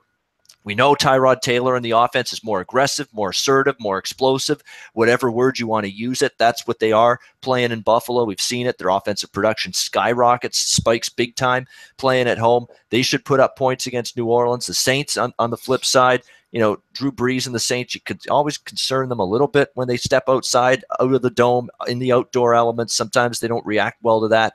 But the Bills' defense, we saw it. The Jets did things against them last week. Tampa Bay moved the ball against them pretty well in a recent home game as well. Saints should have some success offensively. I think it's going to be a little bit taller order for a good Bills defense, but they have allowed some yards, both through the air and on the ground the last couple weeks. So give me an over at 46.5 in that game from a totals perspective. From a side perspective, can't help lean to the Bills, and it's not being a Gabe Homer pick or anything like that. It's a good situation, extra rest and practice, time to get Benjamin integrated in the offense off that Thursday night stink fest against the New York Jets, where you're really humiliated, to be honest with you. The first time all year you can say you had a really pathetic football game and bad performance. I think you see the Bills show up, and they're 4-0 straight up, 3-1 against the spread at home. Home cooking's been good in Buffalo, and they'll probably circle the wagons one more time here. All right, Babano, so the college games tomorrow, as I mentioned, crap-ass card tomorrow night. I don't know if you like any of those games, and then we got the big games. Everybody's talking about the big three, and even me, I was guilty of it all week, talking about TCU, Oklahoma, Notre Dame, Miami, and Georgia, and Auburn. But I don't think I gave the Alabama game enough. We just take advantage. We take Alabama for granted because they're big favorites every week. Their games are kind of boring, and nobody really wants to, to bet on the dog or take them. People just don't talk much Bama football, it seems. But got Alabama going up against Mississippi State. Mississippi State's playing with house money. This is a dangerous game, man. This is a dangerous game for Alabama. And it's funny. I was talking with some people. Who was it that picked? It was Mark Lawrence today, earlier in the day. Mark Lawrence is calling the upset special. He thinks Alabama's going to lose outright. And I'm not so sure that's so crazy, actually. I don't know if they're going to lose outright, but they're not going to smoke Mississippi State. Alabama's injuries are starting to add up on defense. They always got a bunch of big guys. This thing with Alabama, man, Saban works them pretty hard. They do wear out as the season goes on. You'll notice Alabama always give up more points as the season goes on, and by the time they get to the playoffs and shit, they're fucking, they're worn out and thinking about the NFL draft and shit too. So I think it's a real dangerous game, man. Alabama's weakness has always been against mobile quarterbacks. This Fitzgerald kid's averaging like 160-something yards a game running the football. He's a very good mobile quarterback. They're playing with house money. 2 losses already. There's no pressure on Mississippi State in this game. This is a dangerous game for Alabama. It really is. It could be. And I'll say this right now. I'm not laying on the road with Alabama here in this game. That's not even a question. Now, there was talk early in the season, when it gets to SEC time, Alabama's just going to roll these teams. They don't care about the Colorado States and the Fresno States, and we saw that. They didn't cover those games. And then they crushed Vanderbilt and Ole Miss, and people are saying, wow, SEC play here, look out. Alabama's just going to roll through every other team. Well, that hasn't necessarily been the case. They're 1-3 against the spread their last 4 games. They've been an overvalued commodity, and this is what you should expect from one of the premier teams in college football in the country. You're not going to get a point spread bargain with teams like this. The 8-point road win at Texas A&M, they only outgained them by 47 yards. They were 25-point favorites, didn't even come close to covering there. Arkansas, 41-9, 37-point favorites in that game at home, didn't get the cover. 45-7 against a hapless Tennessee Volunteers team that is, spiraling out of control and spiraling downward. Butch Jones likely on his way out there. That was the one cover for Alabama their last 4 games. Then, of course, against LSU last week, that was a grind for Alabama. They didn't cruise to victory in that game against LSU, 24-10, and they get outgained, believe it or not, in the football game by 7 yards. So it was a grind of a game. They're facing a Mississippi State team that in Starkville, and I liked what you said. I actually caught a bit of your show today on television. You talked about how those cowbells were giving you a headache. It's like, make it stop with the cowbells down there in Starkville. It's actually illegal, fuck. They don't. Yeah. They never call them on it though out there. They're pretty polite though with it. They don't do it during the play, so that's why they don't get. Yeah, it's a fucking pretty family like atmosphere there. It really is. But these 2 teams, it's crazy when you look at their numbers, man. How evenly matched they are. Look, Alabama scored 36.7 points per game on the road. They're only giving up 8.7 on the road. Mississippi State are averaging 40 points at home, only giving up 9.4 points at home. Bulldogs, man, these guys can run the ball, man. They average 260 yards a game on the ground. Their quarterback averages 160 yards on the ground. And like I said, Alabama, I think you get worn out a little bit here. Alabama's offense has been a little bit pedestrian as well. They just don't have that big play ability. This is a tough game. It's going to come down to the wire. Bama's going to have their hands full. I'll tell you what, I'm going to have a piece of Mississippi State on the money line, and I'm definitely playing the plus 14 points. Yeah, it's not a crazy assessment. Now you look at the last couple of years, it's been 31-6 Alabama, 51-3 Alabama, non-competitive. But that's irrelevant. This Fitzgerald kid didn't get good. I got to be honest. I didn't even think this Fitzgerald kid was that good last year. Yeah. I remember seeing him in the bowl game, and I'm like, man, this big drop off from Cam Newton. Fuck, this kid just wants to run all the time. But he's completed a few passes at whatever. Now I'm just like, yeah, whatever, run, kid. Like, what are you going to do? You going to tell a kid not to run? He's running for 160 yards a fucking game. It's just because he's white. People don't realize it, that he's a great scrambler. That's the way this shit works. All right, Babano. So and one thing, just quickly before we wrap up on this game, it's what Mississippi State team are you going to get? Because if you value the home field and you think it's going to be home field, it's Alabama, it's primetime ESPN television, you're going to get their A game, then I think you take the points, and I would probably do that as well. What at Mississippi State are you going to get? Because you look, the 37-7 home win against LSU, very impressive, dominated the Tigers that night. But their other two step-up games against teams in Alabama's caliber, or category, I guess you could say, albeit both of them were on the road, at Georgia, at Auburn, combined score 80-13 against Georgia and Auburn. They lose those two games, get outgained by almost 300 yards. That's the concern. Are they ready for this kind of step-up, Mississippi State, even on their home field? All right, Babano. So before we get you out of here, do you have a college pick that you want to share with everybody?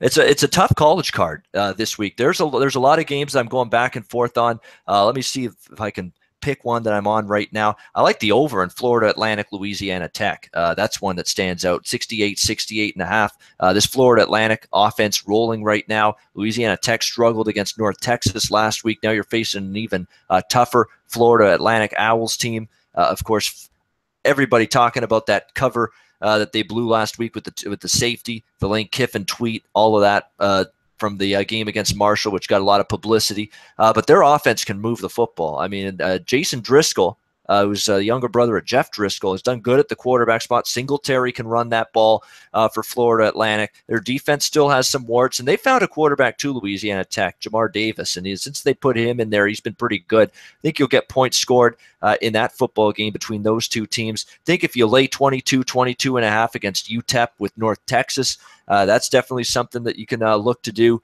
And I'm also actually going to consider looking at Oregon State plus 22.5 against Arizona. You're coming off that barn burner of a game against USC. For as good as Khalil Tate and this Wildcats team has been, I think it's going to be a situation where they're just laying a few too many points, maybe a little letdown after a couple of big games that they've had recently. Washington State and USC. And Oregon State, since they got the coaching change, Anderson stepped down, Corey Hall, the interim, took over. They've been feisty, they've been plucky, they've battled, they quit, the effort's been there. Maybe just give me some effort from Oregon State and they can hang within that big number. Ian Cameron, a.k.a. Babano. You can call him Ian, you can call him Babano. I don't think he likes Pee-wee, but he'll accept it. Just don't call him Gary, as in Gary Bettman. Always a pleasure, Babano.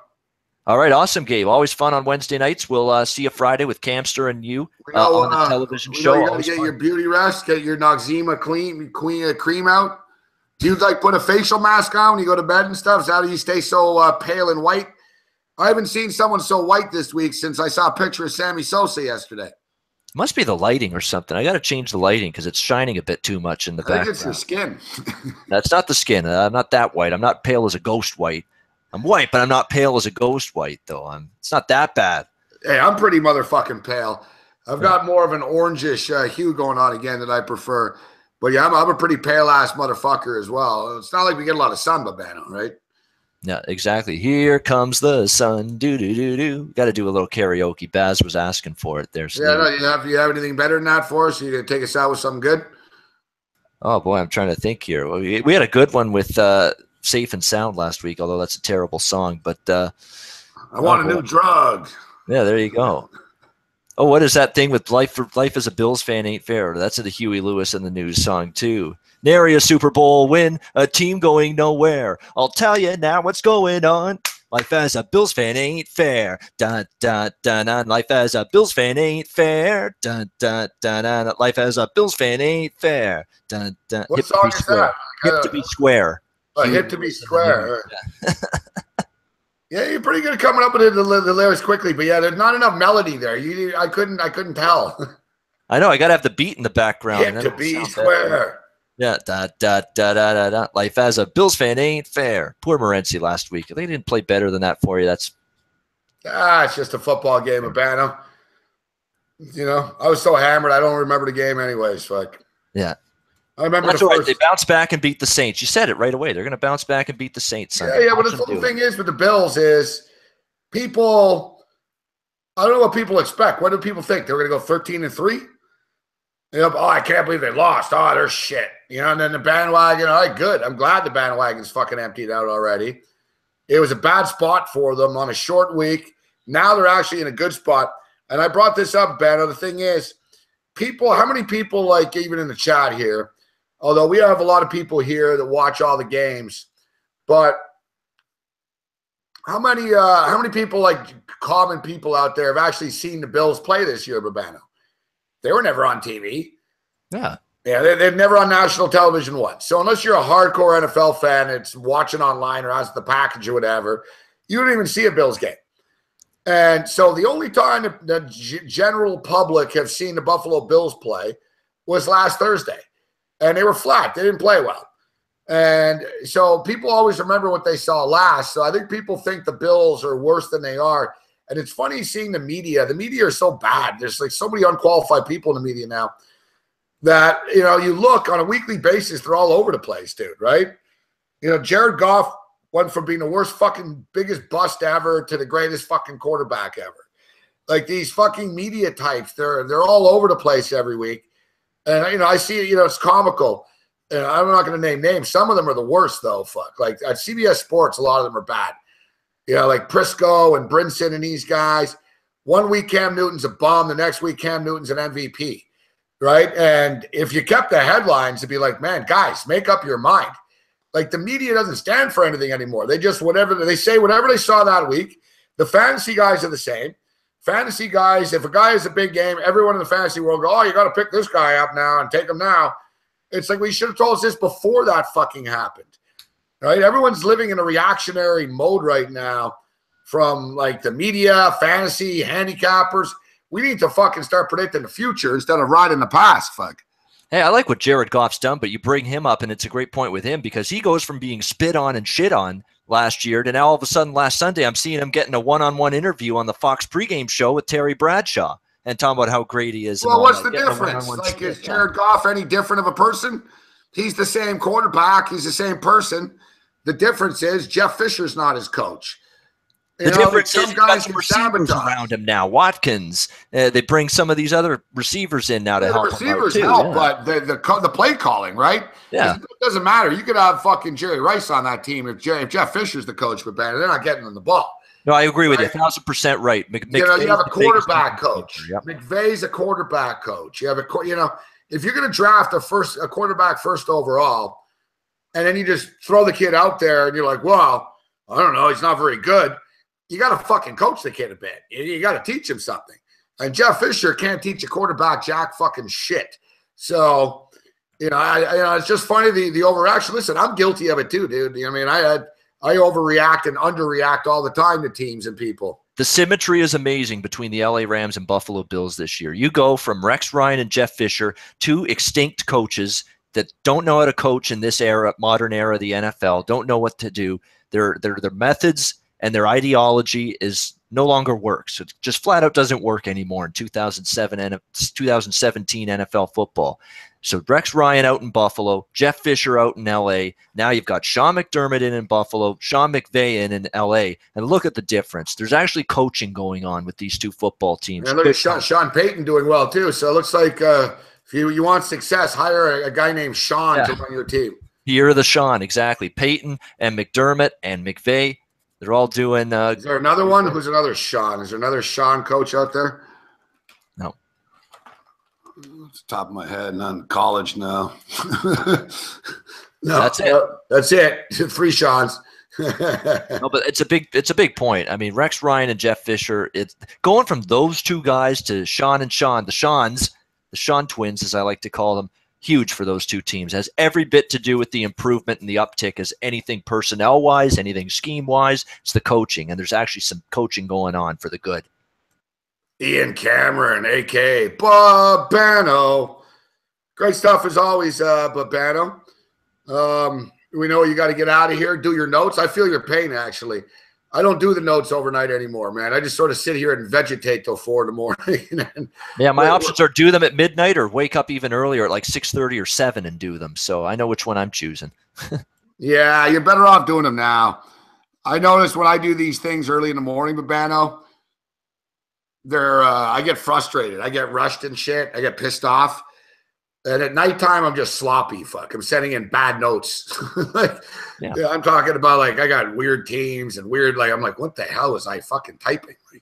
My mind just drifts off. But I'm more grounded than I was a few weeks ago. Remember a few weeks ago, I was leaving shit in stores. I was all over the place. I'm a little bit more on the ball as of late, but I need to start winning more. All right, second half has started here. 53-51 Minnesota Timberwolves early in the 3rd quarter of play. We're on the T-Wolves money line and the points. The over looks like that's and done. 2-1 Tampa Bay in the 2nd period. So we'll hopefully root that one home as well. Tampa Bay and Wolves. Let's go. All right, good stuff, Babano. So what? You're on tomorrow at 9 a.m. live doing the show. Hockey Talk 9 a.m. Huh? Hockey Talk 9 a.m. till 10. Right before Low Shack in the bag, it's me, it's Dana Lane, it's Alex B. Smith, Andrew McInnes. Great show. Tuesday. You can let them talk tomorrow? We will. I will. I'll let them have the mic for maybe 2 seconds if they're lucky. Yeah, I know now. I didn't say. I'm sure you're doing a great job, Babano. And yeah, the Argo game sounds good. I mean, East Final. I'm going to try to get down there and join you. That's going to be a lot of fun. Hey, good stuff. Always a pleasure, my man. All right, Gabe. Always fun. Have a good night. Good luck to you rest of the night. Enjoy the show. There's Ian Cameron, Babano with us. How do you not like that guy? It's like Jerry Seinfeld's mother. How can anyone like you? Although I got to be honest, my bad on one of his NFL picks, he told a 7-minute story about their season and the scores and the lineup and shit. And I was like, fuck. I was actually thinking, I was like, man, I don't even know what game he's talking about anymore. I don't even know what game he's talking about. I gotta teach a media class and zap people. I had Pete Annapolis on today. The guy's he's on television. I tell the guy same shit. I'm like, Pete, we got 30 seconds. Who do you like, the T-Wolves or the Warriors? Well, Kevin Durant is out, so I like just boom. I swear, the guy talked for fucking 2 minutes, man. I had to cut him off. All right, we got to go. We're out of the break. And it's amazing. Steve Merrill gets it. Steve Merrill is pretty good. As much as I love Dave Malinsky, I can't tell Dave in 30 seconds. Dave won't do it. Babano, you can't tell Babano a minute or 30 seconds. It's not going to work. Paul Bovey's not bad at it, but because Bovey's kind of a short speaker as it is.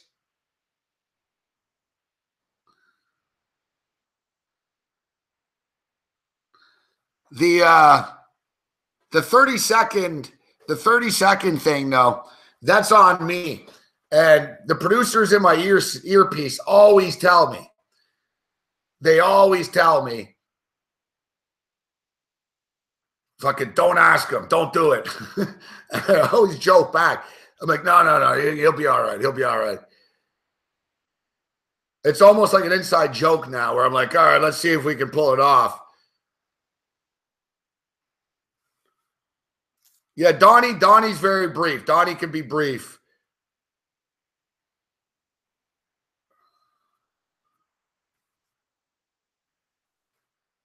You know who's the briefest is Joe Lisi. But I think what Joe Lisi is You could have Joe Lisi on. Like I've had Joe Lisi on TV for years. I have Joe Lisi on. And it's like, all right, I'm going to talk about 5 games with Joe. We've got 10 minutes. So it's like 2 minutes a game. And I'll get to like 10 games with Joe. Like if you ask Joe Lisi, so Joe, what do you think about Alabama and Mississippi State? Well, Gabe, it's a massive game. And I think, you know what? Fitzgerald's rushing for 167 yards a game. Alabama's defense is getting a little bit worn out as the season's going on. I think Mississippi State can win the game outright. And then you're like, oh, fuck. And you just go on to the next game. It's like my boy Cam Stewart, fuck. I'm like, Cam, what's your golf six-pack? And Cam rattles off his golf six-pack in like 15 seconds. He's like, well, Gabe, I've got Justin Thomas. I've got Leishman. Like he goes off, and I tell him after, I'm like, Cam, we have a 9-minute segment for your entire six-pack. So which means you have 9 minutes to talk about 6 golfers, yet you just went through 6 golfers in 30 seconds.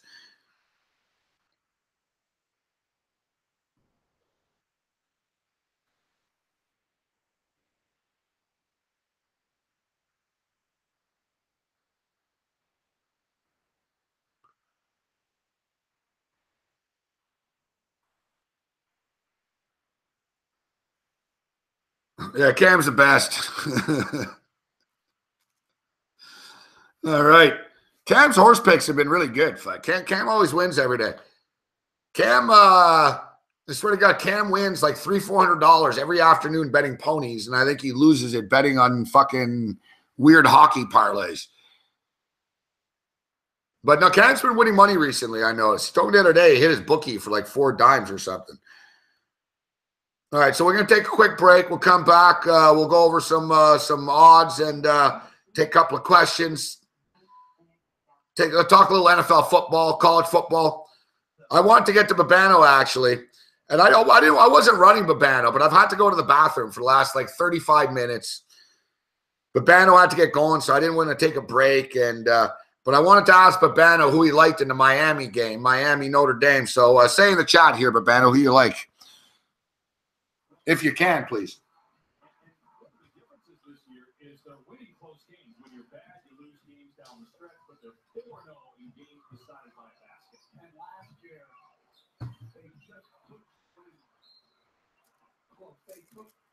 Leads into the fourth time and time again against high-quality teams and just couldn't finish it off. Look at Babano. He's really turning into Ted Savransky. Biggest game of the year. Pass.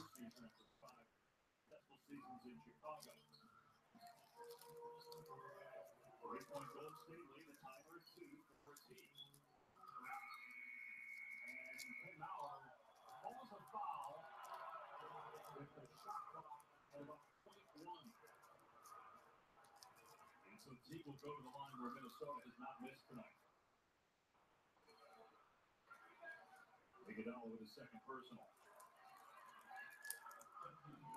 Just Zeke, never really a high volume assist guy, pretty stops, but averaging a career high in assists this season. A double-figure assists in 4 of his last 5 games. He's a talented offensive weapon. Was an all-star a couple of years ago in Atlanta. From Indianapolis, went back home to play for the Pacers last year and got the big contract from Minneapolis. Gibson slots at Iguodala, and a foul is called. And Tom Thibodeau coached his younger brother in Chicago. Marcus, right? Yeah. But believe in the G League right now.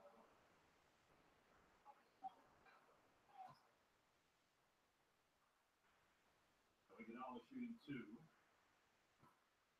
Tomorrow night on TNT, a doubleheader. Cleveland is in Houston, Oklahoma City at Denver. 5 ESPN. Spurs host Milwaukee, Brooklyn, and Utah. NBA TV Saturday. What do you think of the Cavs in their start? 5 and 6, obviously playing without Isaiah Thomas. Milwaukee last night. But they get crushed off way too much. You traded a great point guard, and the point guard you got back for him. The first half found again on the offensive board for putback. So I think that's number 1. I think 2, they're not nearly for your team. And yet we're having some of the same issues as far as excitement about the season ahead. Sure. And it seems like we say this about Cleveland, what's wrong with the Cavs? Even when the Broncos in Miami, a couple of those years they get up to 4 starts. And also it doesn't matter. They put it together, and they end up making it to the final. 7 straight years in the final for LeBron James. So, you have to be very favored to get there again. A little Boston's up to the next step. LeBron with the bucket and the 3 points.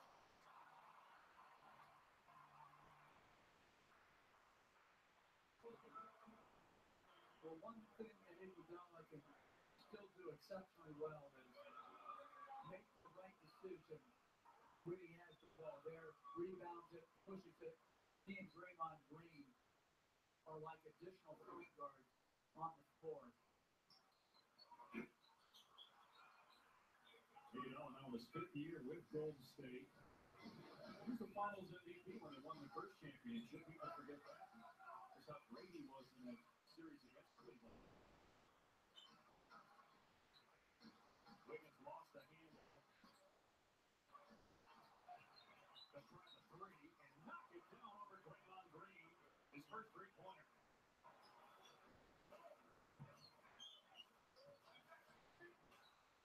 Thompson gets a little bit of airspace, but it's all he needs. Great screen by Curry. Absolutely. That's what caught my eye as well. Full body, headhunting type spin. We mentioned that when we were talking to Steph before the game about how he's always his talent trips free. Curry's always been prideful about being a good sprinter. Exactly. And he said that his coach Bobby Phillips said, help someone else. You can help as well as Thompson and other guys. It's amazing that all those lessons that his college coach imparted onto him still remember. Transition 3 opportunity. Thompson can't pay off. Wiggins skies for the rebound. 5 minutes gone by in the 3rd. Towns to the rim. He's starting to heat up. Cat with just 4 points. Cat points to 10 here in the 3rd. But the Warriors come right and frustrated with play. You should not give up saying pushing going after an 8. Golden State does a great job pushing, but Minnesota's got to do better. And that's not. 4 triples for Klay Thompson on the night. 16 points.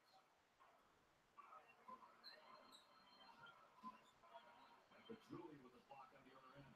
So 34 combined points starting Thompson.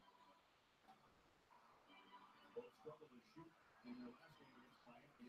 They won by 18 points. And a switch here. Five gets a great look. They're switching their 5 on his feet. He's got a beat with Julie off the dribble. He did. Green rotated over. He did a nice job finding Gibson. And a steal by Butler. 3 on 2. Butler can't. Let's go, Wolves. Fuck, man. Yet they're only down 4 with the Warriors shooting 70% here in the quarter. Now a ball up after the goaltender. Or at least going to say a foul before the shot, no basket. I think they counted. They did count, so it'll be a 3-point chance here for Klay Thompson. Seems like this game's picking up the pace here.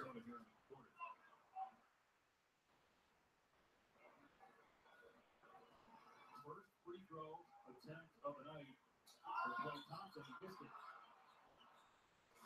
Doesn't have any rhythm, huh? That's really shoddy this year. Nice finish by left hand. Great defense by Curry. And Curry sits his feet for a second, but he couldn't bury it.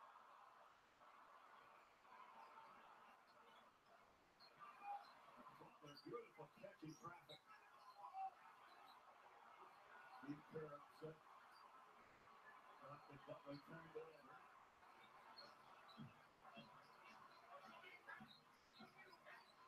Shot clock at 2.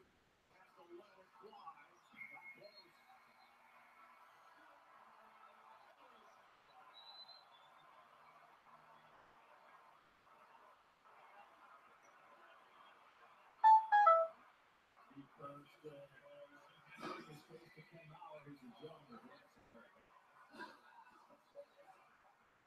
trying to get Mike Brown's affirmation. What he was saying. One of the tracks.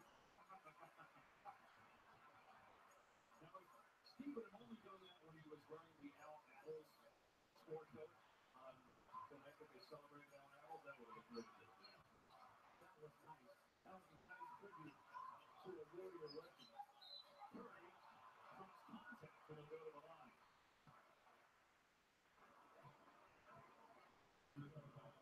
This was Kerr wearing on Al Attles night. Al was not able to make it that night. They celebrated Al tonight, but look at that. Al here tonight, age 81, just celebrating birthday. Champion in 75, one of the toughest players, one of the nicest guys in the league. Newark, New Jersey. He's been in the organization over 40 years. Yep. The highs and the lows. Coach of the championship. You know, that great 75 team. I was growing up out here. Rick Barry. Beat the Washington Bullets. And then to think they went 40 years without another title, and now they're expected to win it every year, and they've won it 2 in the last 3 years. How hard it is to win. Butler off the tee. Lead his feet right now for Golden State. Butler has 6 points in this game. Here's Towns falling away. Rebounded by Curry. He wants Curry's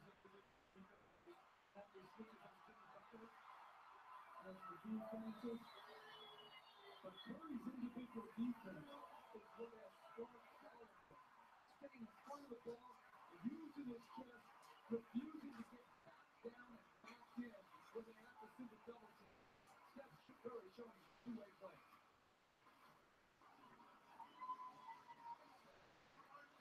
Now at Burger King, 2 can dine for $11.99. Choose 2 of these 3 sandwiches: Whopper, original chicken sandwich, or Big Fish with medium fries and drinks. For a limited time, 2 can dine for just $11.99. Only at Burger King. Introducing the new 2018 F-150. Haul more with best-in-class towing and payload. Move more with best-in-class torque.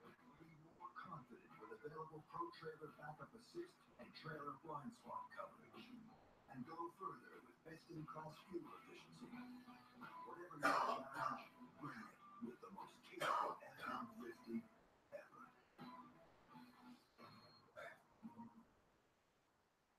Every time you call me, I drop what I do. You are my best friend and we've got some things to do.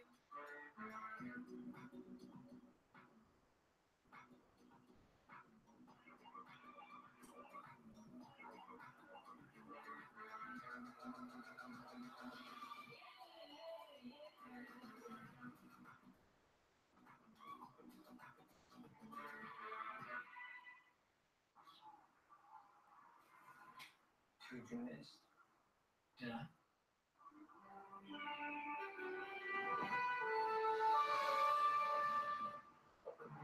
Juicy fruit picked up with Gabe.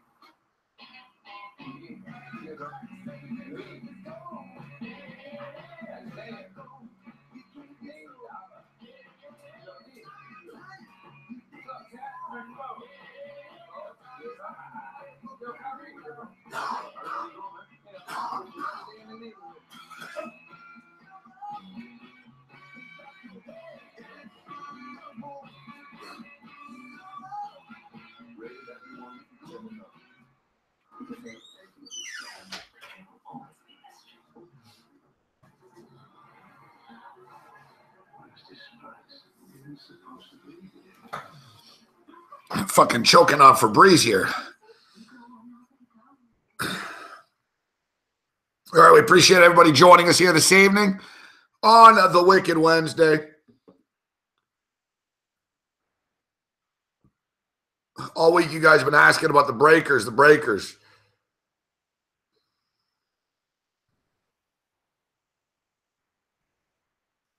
So you know what? I believe I believe tonight's the night, guys. I believe tonight's the night. The Breakers are actually playing.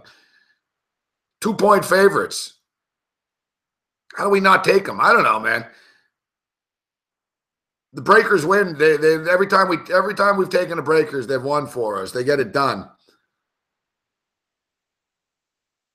Nights they're not, but it's funny that they play in the same night as Central Michigan just played, because anyone that's watched my shows for a long time knows I've always said Central Michigan have been a good friend to us over the years.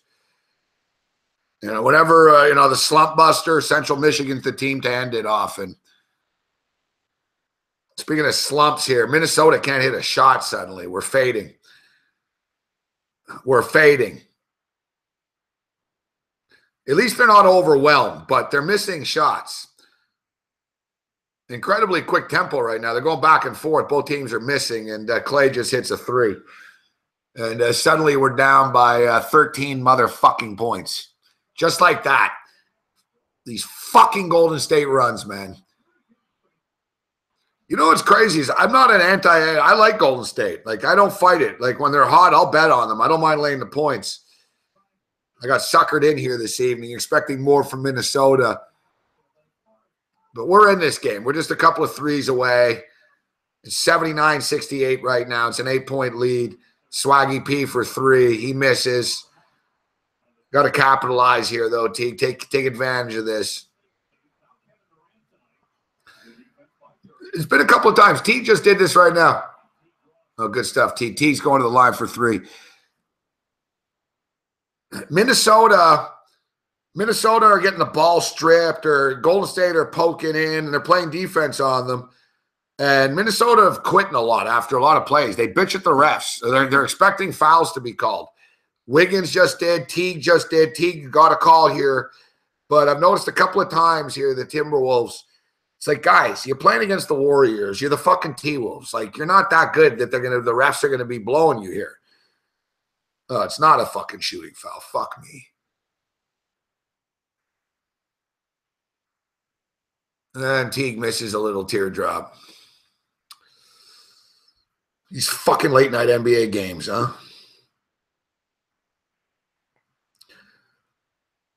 81-68. It was 51-50 at the half. Golden State have outscored them 30-18 here in the third quarter of play.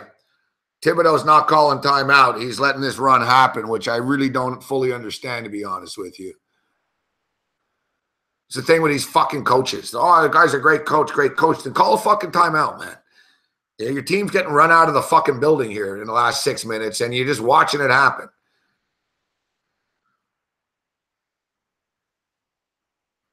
But they've played, like I said earlier, they've played themselves back into a potential over here.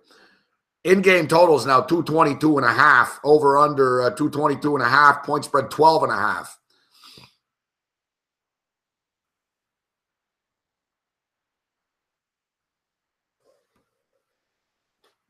Yeah, I messed up, Late Sojo. No, you messed up by exposing yourself as being a dickhead.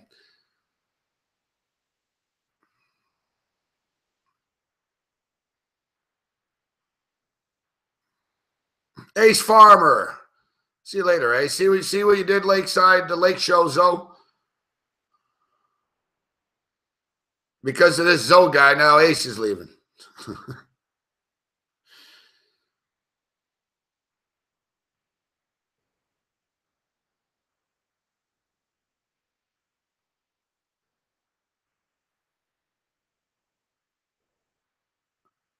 That's what I'm saying. I don't understand why they don't call a timeout here. Like, why are you watching this? Now it's 16.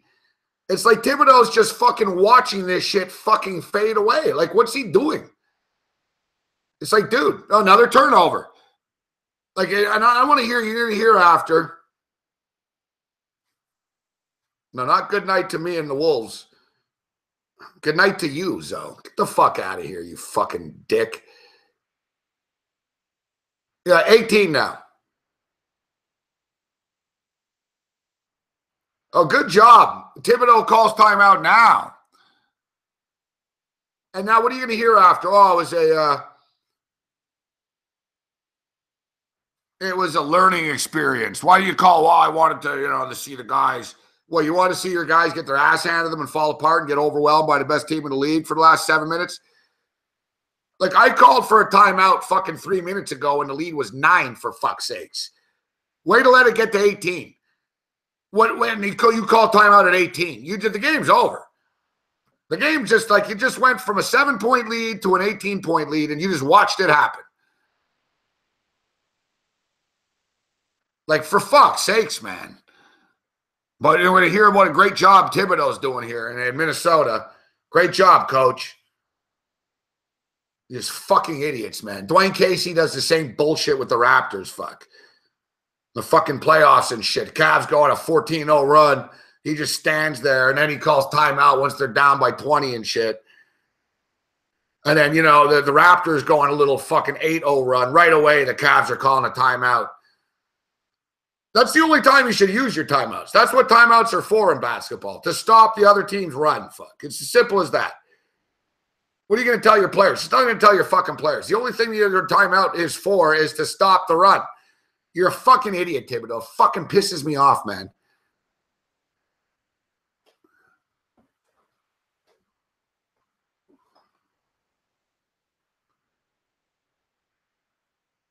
It's these guys. They're shitty in-game coaches, fuck. And then they get heralded as geniuses. Yeah, great job. Like, Thibodeau just cost them the game. Like, why would you not call a timeout?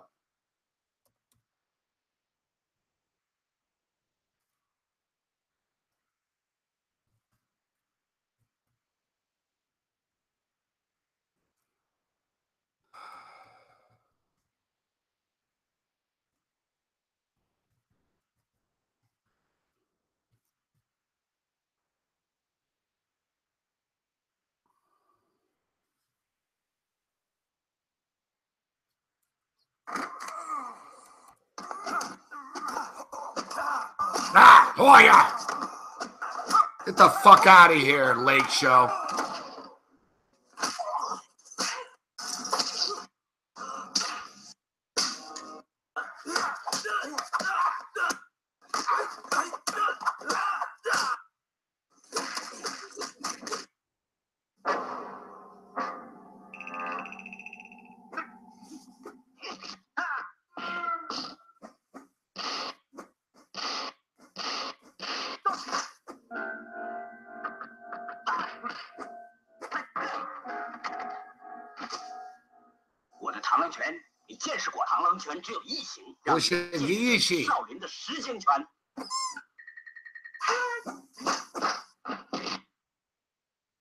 That means get the fuck out of here, fuckface.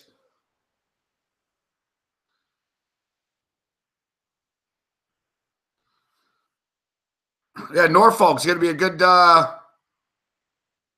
night of fights. Yeah, the Norfolk, Virginia card, man. We talked about it today with Gamblu. It's like it's 2008 or something. You got Andre Arlovsky, Joe Lozon, Clay Guida, Dustin Poirier, Anthony Pettis, Matt Brown, Diego Sanchez.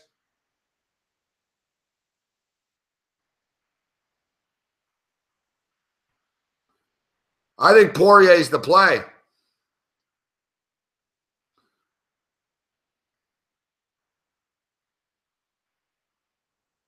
I think Dustin Poirier's the bet in that fight.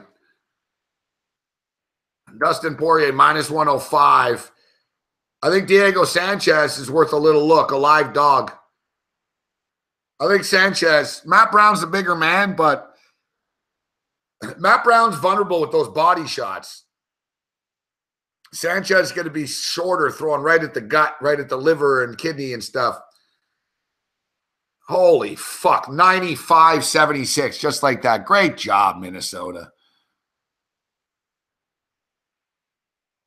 There's no team in the league, in any league, that's as good as the Warriors are.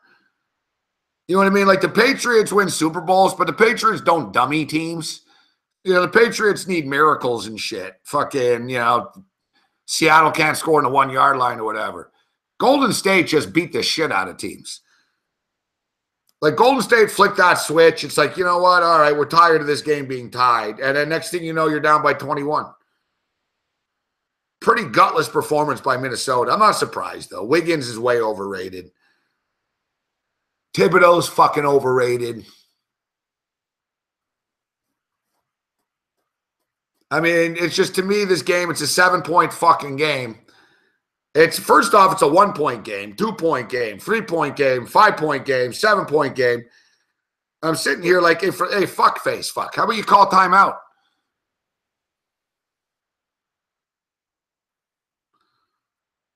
How about you call timeout?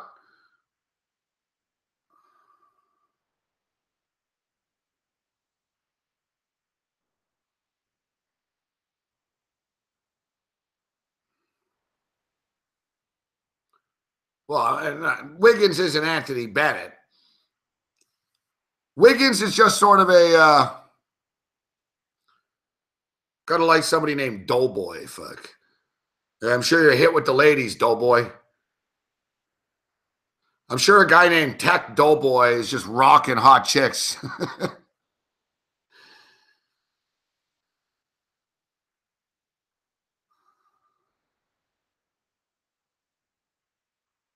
Yeah, Sage Northcutt's going to win.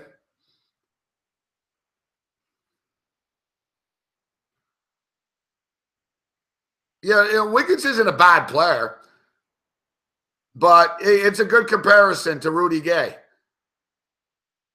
That's a very good comparison in the sense that Wiggins, he seems to score the most meaningless fucking 20 points a night type shit. It's a lot like Rudy Gay. They're almost like Carmelo Anthony now.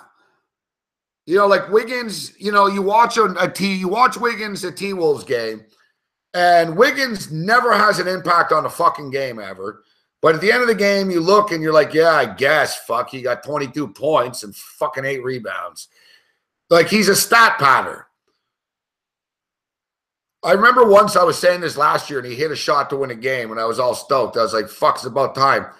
But he's not a clutch guy. He's not going to, he sort of just blends in and puts up his numbers and then wants money after for it.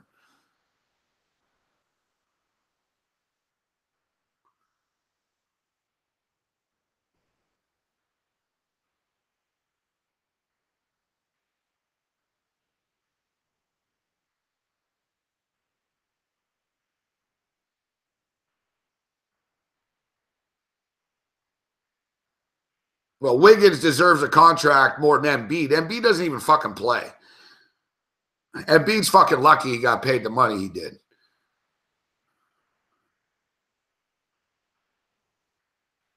So they racked up 70 motherfucking points, guys, in that quarter. So the over's suddenly big time in play here. They put up 70 points. They put up 101 points in the first. They put 101 up in the first half, and they put up 70 points in the third quarter alone. And they just start with a quick deuce here, Minnesota, down 95-78. We'll see if Minnesota has one run left in them. But really, are they really going to come back and cover? I'm hoping we can hit the over at this point. The number came down as well. We've got, what do we got here? Oh, no, everything. We got over 227. The end game right now is 227.5, so we're right there. All right, Minnesota's just quickly cut it to 15.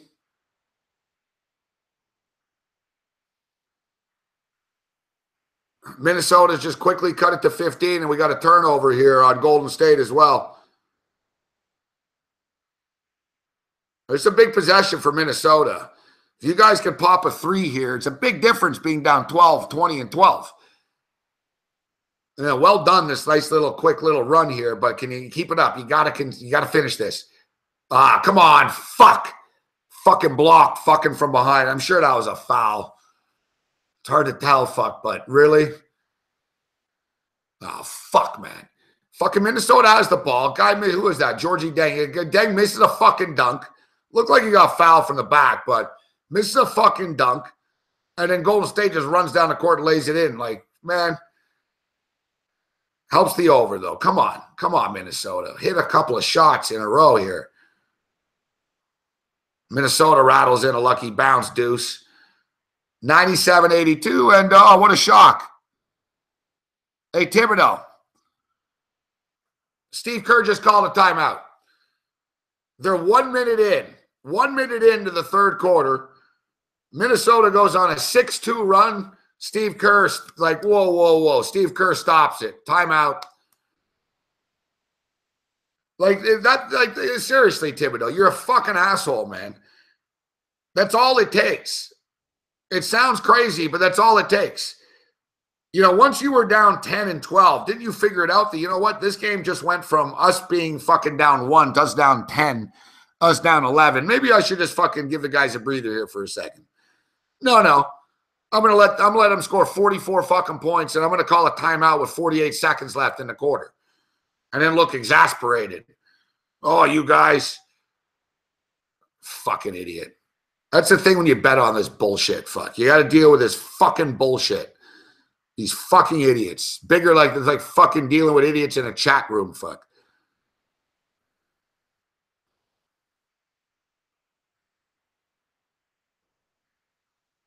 Oh, I tell you, fuck. Big man on campus was right.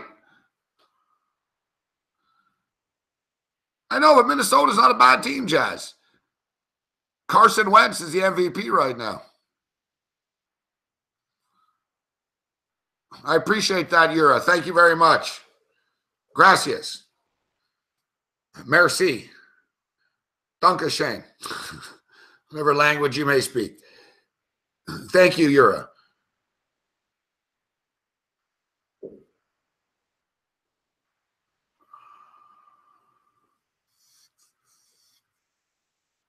So I've talked myself into the Arizona Cardinals for tomorrow.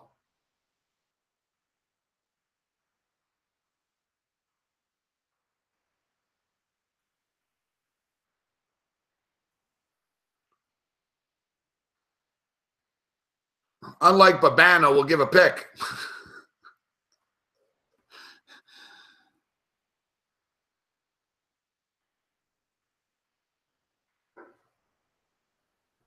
Ask Babano, what do you think of the Miami Notre Dame? Oh, I really don't have an opinion.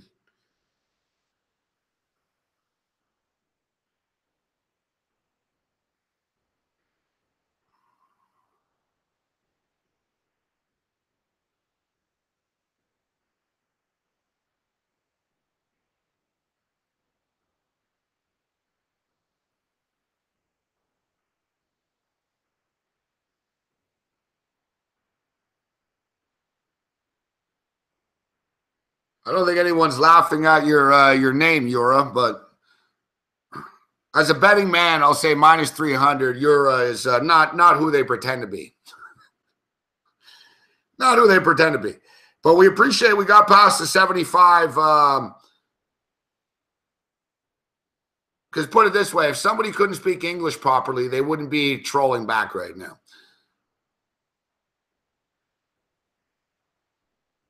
Carmen Raphael, no more betting on shitty QBs. So what do you want me to do? Stop betting on the NFL?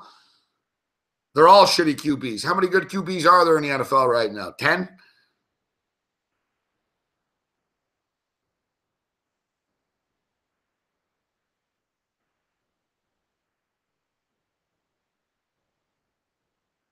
I'm all over the Bills, Jabron.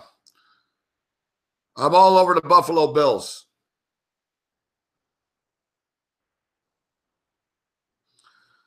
I'm not surprised they cut Bennett. The Packers are about to quit.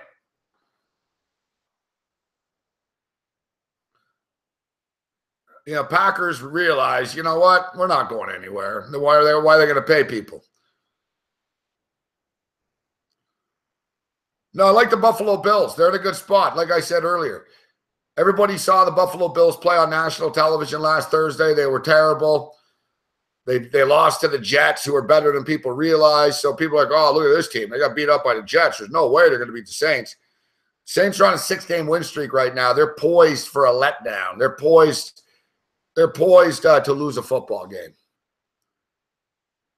Nice, nasty weather in Buffalo. And speaking of nasty, here's Minnesota falling apart. 101.82. Fucking pathetic.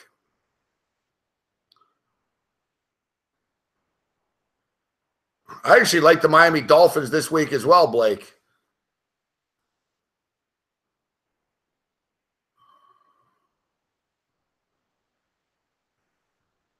Drew Stanton is a capable backup quarterback. Drew Stanton's a capable backup quarterback. As we mentioned, Drew Stanton, 9-5.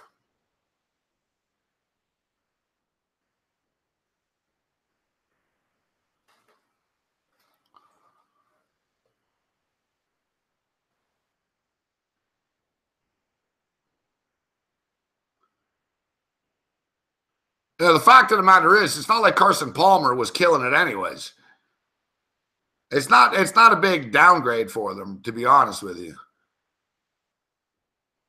Come on, how's that not goaltending? Fuck. Do you guys not like this? Is fucking ridiculous. It's like Krusty the Clown. Come on, ref. He's using a freaking ladder. Fuck. I mean, he's using a fucking ladder, man. Like, that's not traveling. Like, what am I watching? Is this the Harlem Globetrotters? What am I watching here?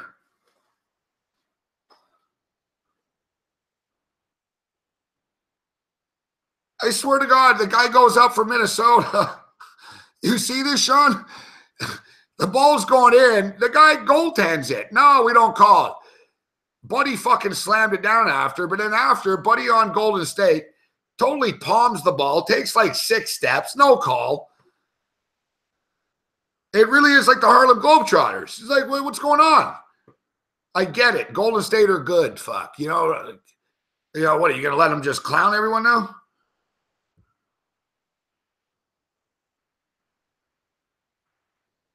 DJ Betts is right. I've always said that. The NBA is entertainment. It's like a Broadway show. Or it's like wrestling, traveling wrestling. You're right. It is. It's not a full sport. It's a sport, but it's entertainment. It's a symphony. You know what I mean? And the refs are conductors. That's why, like, they don't even want you to play defense. Like, the league doesn't like defense. They don't want defense.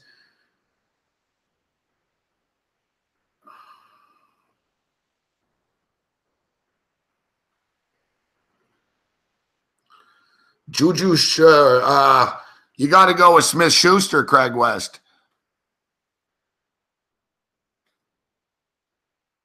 You got to go with Schuster. I mean, Jordy Nelson's just been nullified due to Brett Hundley.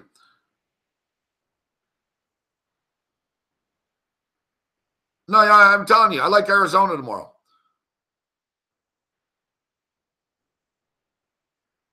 Oh, another turnover. It's just turnover city. Fuck.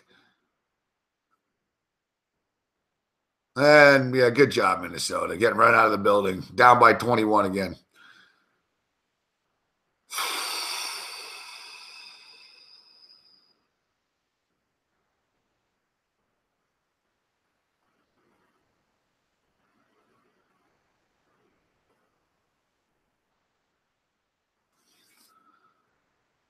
It was looking good at the half.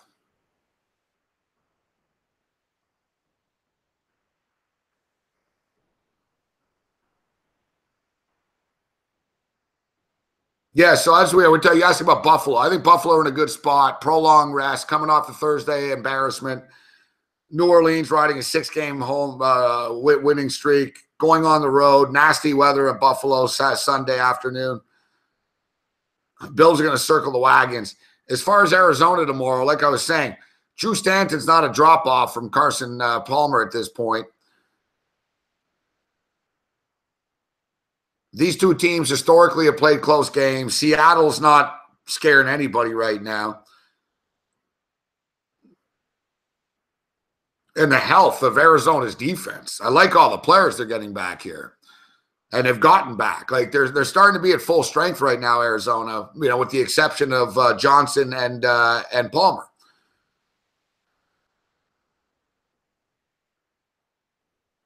Let's not forget, Seattle's offensive line is spotty. And we're being kind when we say spotty. I could say another word, We're being kind with the spotty. But their offensive line is kind of shoddy, spotty, and shitty. Russell Wilson's a stud, so he can run around and do things and extend plays, but I think Arizona's defense will give Seattle some problems. I don't think Seattle's not going up and down the field on them. And when you're getting 6 points on your home field, you only need to make a couple of plays. And as we talked about earlier, Blair Walsh is the kicker. Blair Walsh is the kicker for Seattle. The guy's terrible. I don't think he's going to react well to being under pressure anymore after missing 3 kicks last week either. Pete Carroll has stood by him. I know Pete Carroll doesn't want to get another kicker right now this late in the season, but I don't know. To me, they're fucking insane that they like him in the first place.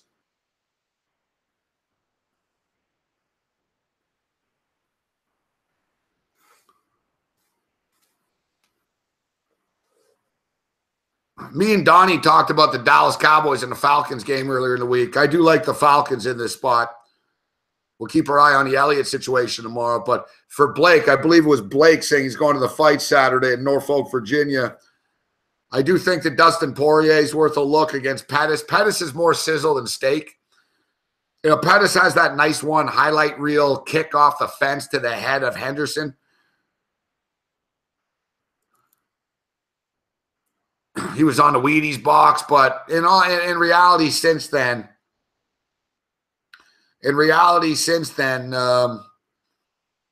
he struggled. Dustin Poirier was humbled by Conor McGregor and has really put it together here. I think Poirier is a more complete fighter, and I think he's got more heart. 32 assists on 41 field goals made for the Golden State Warriors. Pretty impressive. I think some teams don't have 32 assists in like 3 games. 105-86. The only cool thing about this for the total that could help us is it's kind of bizarre. Minnesota are in the bonus. You don't really see this. You see this in college often. You don't really see this in the NBA. Like the Minnesota Timberwolves are in the bonus, and there's 7 minutes remaining in the game. That's the good news for them. The bad news is you're losing 107-86. You're losing by 21 points, fucking dickheads.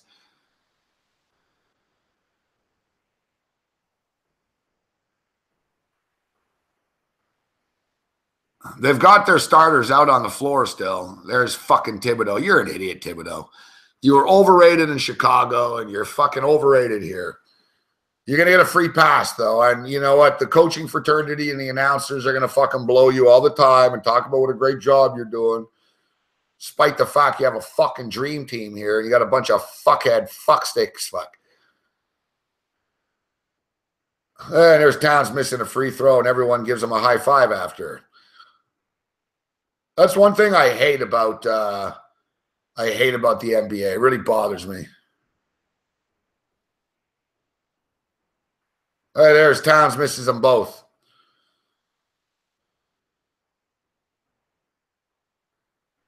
It bothers me that these fucking really, dude.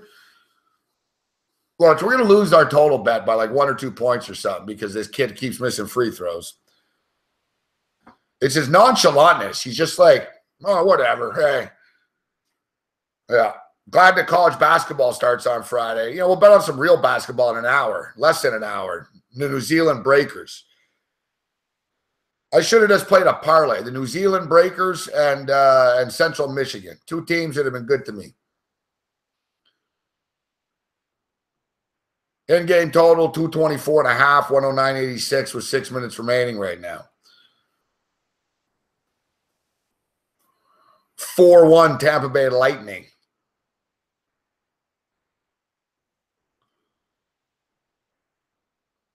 The Breakers tip off in 55 minutes.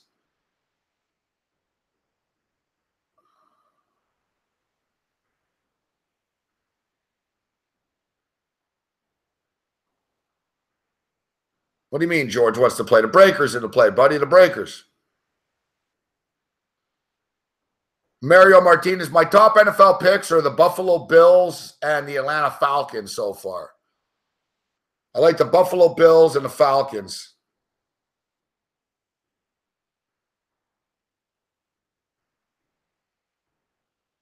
Buffalo Bills, Atlanta Falcons.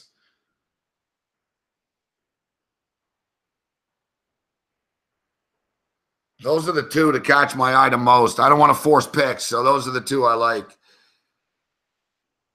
I like Minnesota. I'm leaning Minnesota. Jacksonville's down to 3.5. I don't think Phillip Rivers is going to do well against this defense. Holy shit. 112.87. Fuck you. You're down 25 now. You've been outscored 25 points in the second half. Great job. Yeah, so NFL, like I said, I'll do some more research, but I'm starting to understand what Dave Malinsky said. He's never liked 5 games in a day on a Sunday. I'm liking the Buffalo Bills and the Atlanta Falcons. Those are my top 2 NFL picks. College football, my top pick, as far as the big games are concerned, is Auburn. Yura's asking me about TCU and Oklahoma. I don't know. I have a bad track record with both teams. I have a bad track. I don't really, TCU's defense is good. And I want to take TCU. I do. I want to take TCU in this game. But I'm concerned that if TCU fall behind, that Hill is not going to be able to keep up. And I'll tell you, Ken Hill's played good football this year. Ken Hill Jr., remember, former Montreal Expo pitcher, St. Louis Cardinal pitcher, Expo pitcher, Ken Hill. That's his son, quarterback at TCU. He showed flashes. He was at Texas A&M. He was supposed to be the quarterback after Manziel.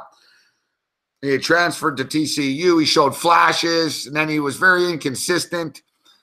This year, he's played very good football. I just wonder, I don't know. That game perplexes me. I wonder if they'll be able to keep up if they fall behind. The Notre Dame-Miami game could go either way. Interesting. I had Mark Lawrence on today, and he said, Brian Kelly versus Mark Richt in a big game. Give me Mark Richt any day of the week. And I was wondering after, I'm thinking, why? Like, what has Mark Richt done as a coach? Mark Richt's a good coach. I think Georgia mistreated him, to be honest with you. I think Mark Richt's a good coach, but at the same point in time, Brian Kelly's won more big games than Mark Richt has. Like, I don't like Brian Kelly. I think Brian Kelly's an asshole.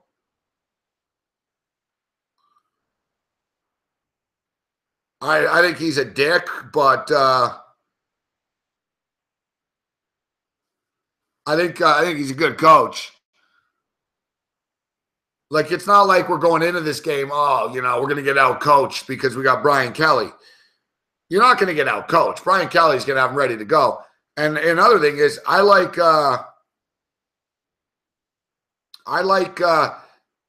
Notre Dame more in the sense that Notre Dame have played in more big games as well this year. Miami have been fucking living dangerously and just getting by and stuff. Notre Dame have been kicking the crap out of teams. And Notre Dame have played a very tough schedule. This is sort of Miami's first, Virginia Tech was all right. But this is Miami's first real big pressure game. Notre Dame, they've played in big pressure games. They've been through this. They played that USC Saturday night game, I think Georgia, same with Georgia. I think Georgia's going to get a little hot under the collar against Auburn. I tell you, the Breakers have been great for us.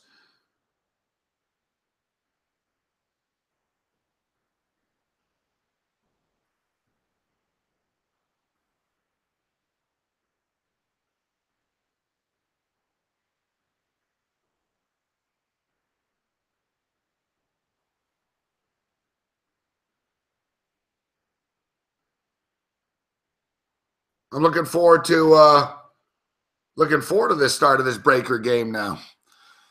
I was thinking of going to bed immediately following this program, but looks like we're going to be up. I've been frustrated, guys, the last couple of weeks. I win games, then I lose games. I haven't had that big score that I'm looking for. Every time I look up, Minnesota are missing fucking motherfucking free throws. 115-92 with 4 minutes remaining. I swear, with all these free throws they miss, it should be 115-100. We're in the garbage. Everyone's missing shots now.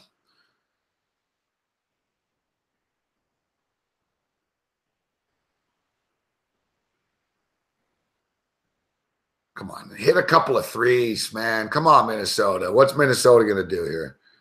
How's that not a foul? How's that not a foul? This game's not going over.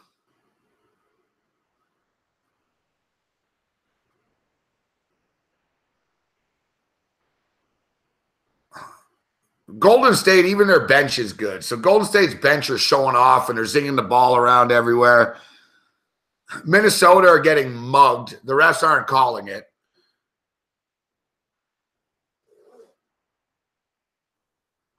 They're getting absolutely mugged. Nah, refs aren't going to call that. Why would we call that?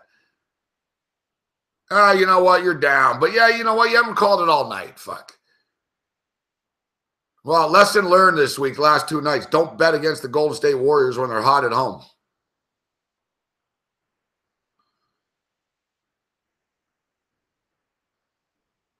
Yeah, tune in tomorrow and Friday, Blake. We'll have some UFC picks for you. But like I said, I like Dustin Poirier.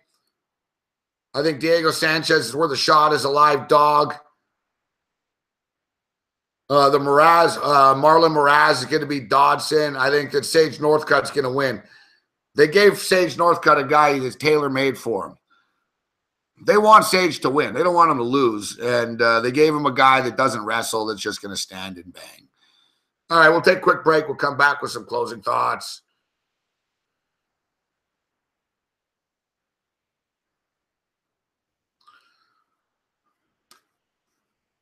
Let's go, Breakers.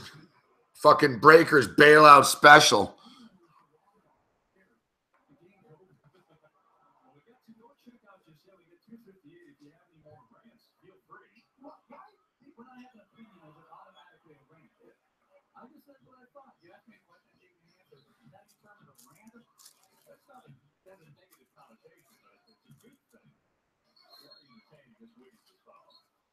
What do you think about going to China, or are you a houseman for the Pac-12 and you can't give an honest opinion? What do you mean? It is honest. I think it's a good thing for you to say, okay, to go play over there. It's no lie. Why? Why is it going to be materials? Okay.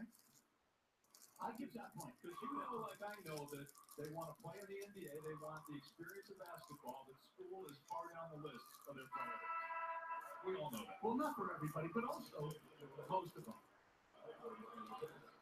But just because that may not be their priority coming in, maybe they learn if we show them that school matters by not going to China, that we're not going to China because we are serious about, no matter how long you're there, we're going to try to educate you as well as we can. They're still being educated while they're there. It's not as if they're just not doing the schoolwork. I mean, there's online classes now. That's such a big thing. Still be a student athlete and be in China for a while. Like I thought, houseman. No, it's listen, I get what you're saying, but we really have to fly, however, with 10,000 miles. Oh, it's pretty 10,000 miles. Think about that.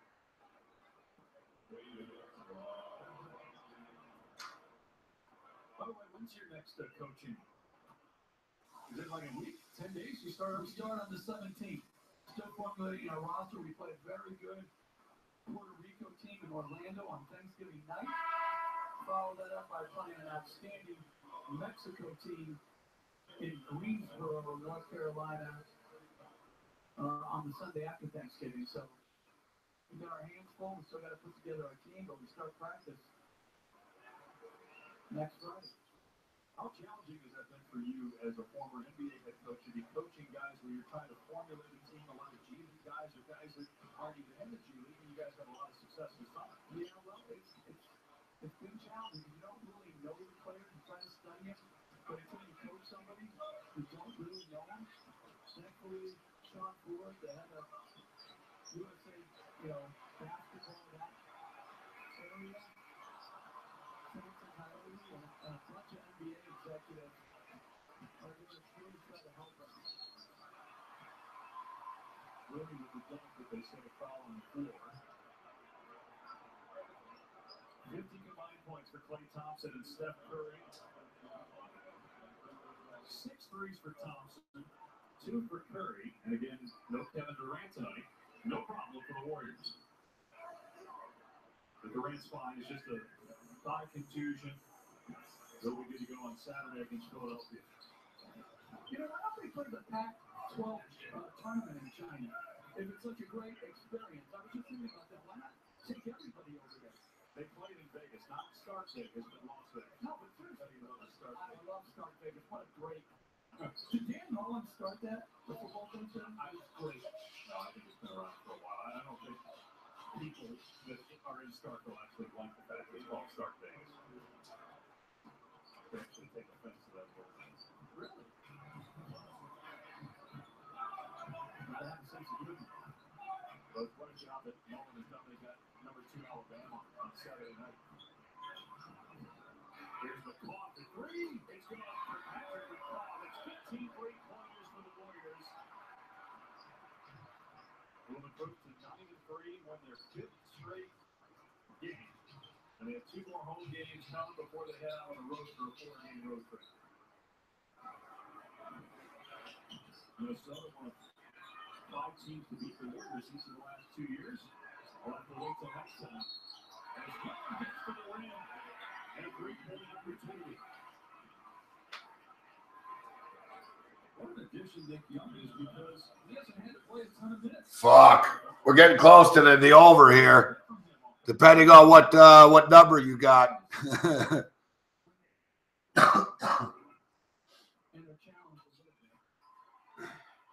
Steve Kerr, after going through this 80-game run, who do you expect to trust him?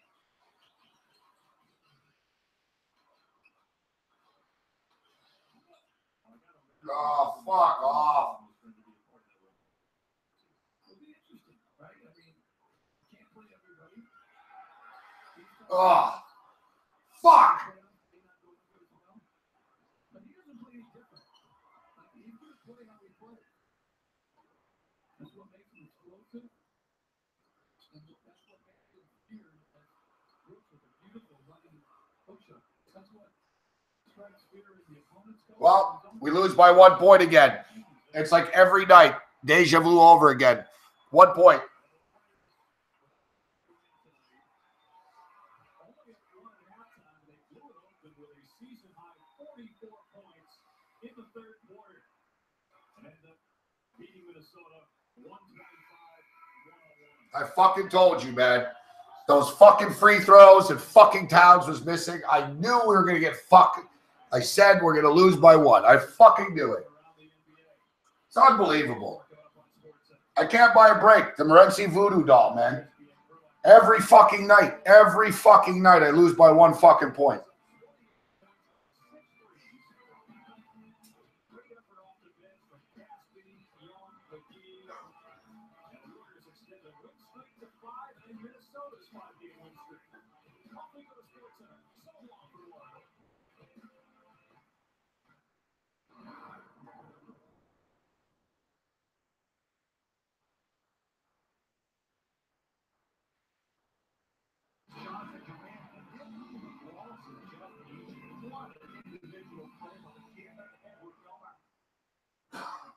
Pierre-Edouard Bellemare inspiring our top 10 one versus everyone.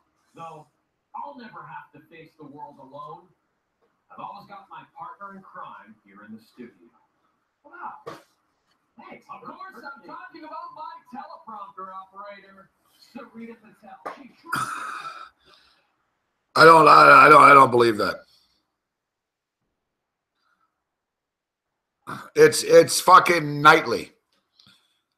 It's nightly, guys. You know, every night we sit here, and every night these NBA games, we lose by a point on some, like, fuck, man. There was 1 minute and 3 seconds left. We had 3 cracks at getting 3 points. 2 for the push. Fucking Georgie Dang shoots a shit-ass fucking long 2. I was hoping Swaggy P could save the day. He tried. He bombed a long-ass 3. It didn't go in. And I just hate watching the last 20 seconds when no one shoots. It's like, fuck, man. In the old days, guys would shoot. Fuck. Even teams that are losing don't shoot now at the end. It's fucking frustrating, man. It's just the way the math works out every night. Like, we're down 1 and Golden State had the ball. Minnesota, at least they would have shot the ball. Fuck. I can't. It's just unreal.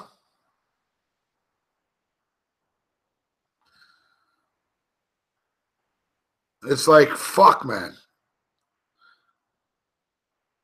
Like, so many motherfucking free throws in the fourth quarter, they were bricking. I knew it. I saw Towns just casually brick one. I was like, fuck, you're an asshole. Fuck. You know, you're making like $22 million a year, bro. Like, the least you could do is try to hit a free throw. Fuck.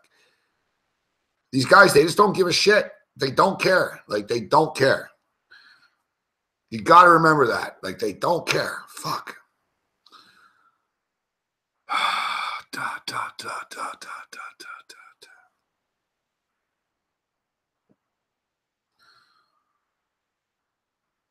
Nah, Nate Marquardt. I think Nate I don't know.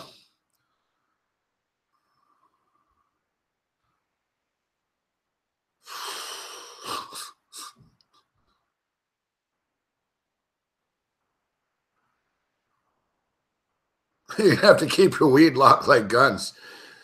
Yeah, this whole weed thing's working out great.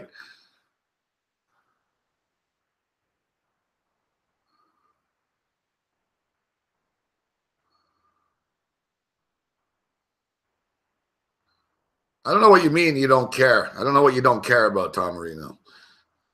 I think we don't care that you don't care. See you later, Gino.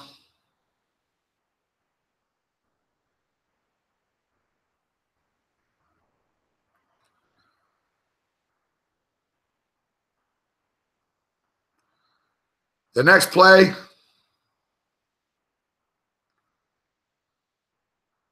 The next play is the New Zealand Breakers. That's the play. Unless you want to bet badminton. Oh, there's field hockey. Netherlands are up 4-0 against Japan. I bet field hockey before. I usually bet the under. Fuck, you got fucking women cricket. I didn't even know women played cricket. This, I'm being honest. Like, I bet I see all these late night stupid sporting events. I don't know what I've never seen women's cricket before. I didn't even know women played cricket.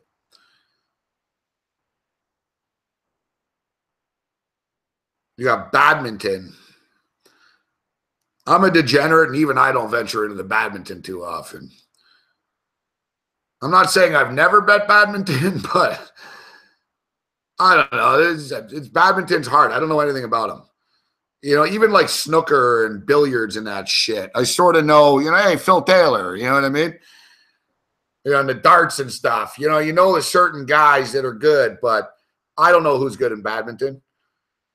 Kui Chung Shi against Tasman someone, I don't know. I love the names though. This is doubles badminton. Kim Kong. That's fucking gold. Not King Kong, but Kim Kong. That's the team. Kim Kong.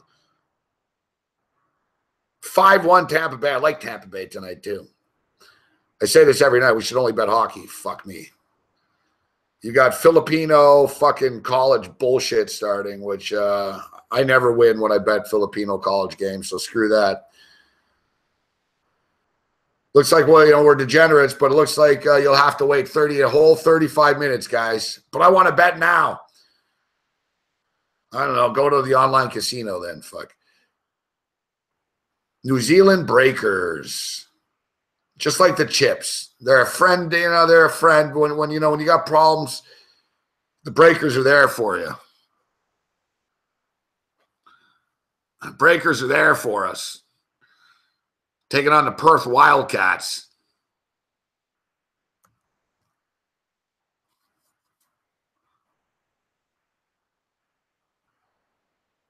Breakers are kicking ass this year. They're 6-1. Wildcats are 5-1. Ugh.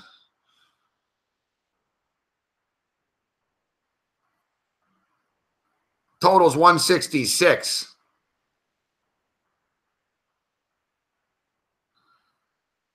Man, we've all been betting the Breakers all the fucking time, but I got to tell you what. Yeah, Perth Wildcats are good. This is the problem. This is no freebie, guys. This is no layup. The only real advantage we have here is the fact that the game's, it's in New Zealand. It's in Auckland.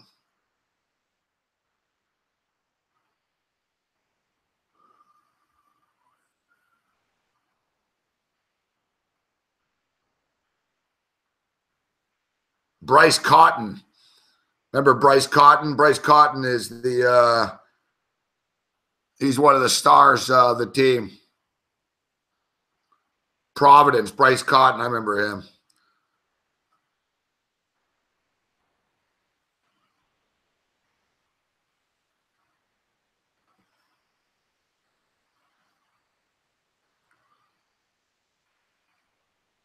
Won't be an easy game. But generally the way these things work out is they play home and home. And this is exactly it. They play tonight and then they play again Friday night. Or Saturday, yeah, Friday or Saturday, whatever. I always get confused with the time zone difference. So they're playing tonight in Auckland, then they go to Perth and play on the 12th.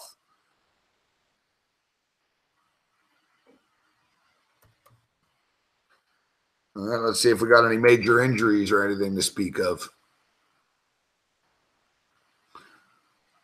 We'll do a line check for overnight before we get out of here. We encourage you to give us a thumbs up and also subscribe to this YouTube page, Sportsbook Review YouTube page. Hungry Jacks, NBL. I think Burger King is called Hungry Jacks because it's a Burger King logo, but it says Hungry Jacks here on the website.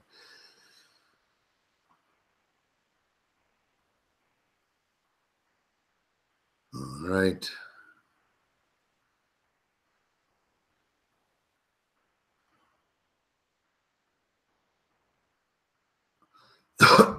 What's going on with your website here? You got a game preview on Cairns and Melbourne.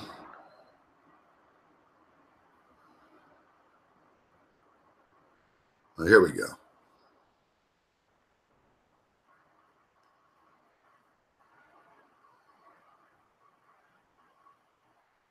All right, broadcast, Fox Sports Australia, that is.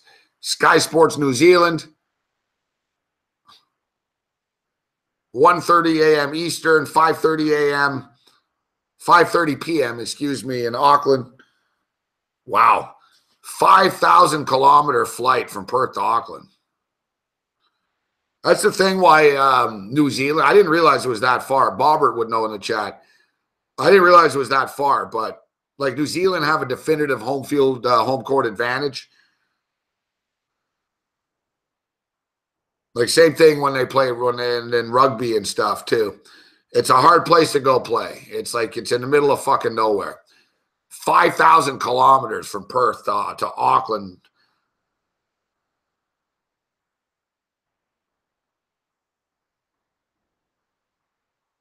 All right, the coach of Perth is talking about how it's a grueling trip, 5,000 kilometers there and then back. They're going to fly. That's like, like New York to LA is, like 3,500 kilometers. Like a serious ass road trip here.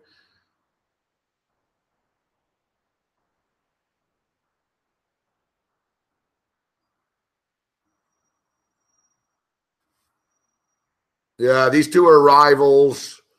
They don't like each other. They're fucking, they're talking about, I guess they played in the playoffs before. We're always excited to play New Zealand. They're always great games, played in the right manner, but played damn hard. You can certainly feel it in your body the next day. All right, let's see. First, I'm looking for any sort of interesting tidbit.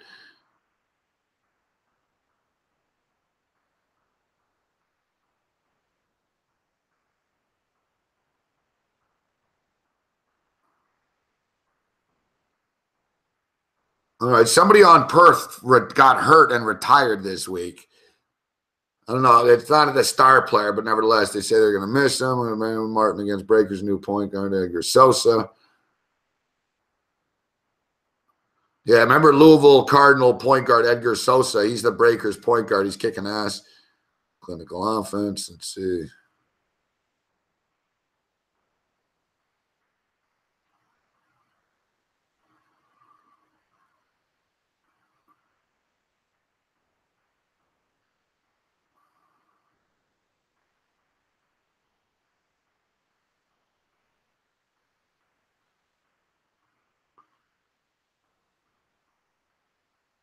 New Zealand lead the league in offensive rebounds and give up the fewest offensive rebounds on the other side of the glass and have the second least turnovers. Meanwhile, Perth commits the least turnovers in the league and allow the second fewest boards. Wow. These teams are very evenly matched, guys. Like I said, normally these are freebies, but the fact is we'll take them tonight. They've been good to us. They're on their home court. And then Friday night, or Saturday night, they'll be getting points.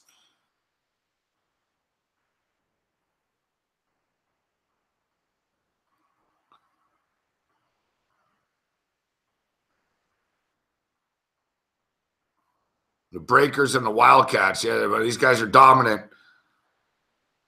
Gawkster asking about tomorrow. All right, so yeah, we got to get out of here. So tomorrow's NBA. What do we got? Thursday night basketball.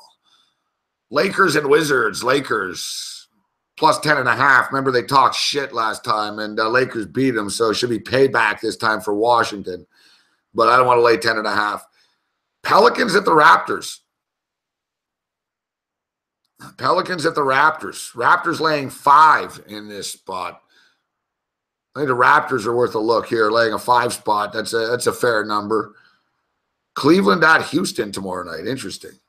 I guess that's the TV game. Cleveland at Houston. Total 228. Wow, Philadelphia laying 6.5 on the road at Sacramento. Oklahoma City -1 at Denver. Tricky games tomorrow in the NBA.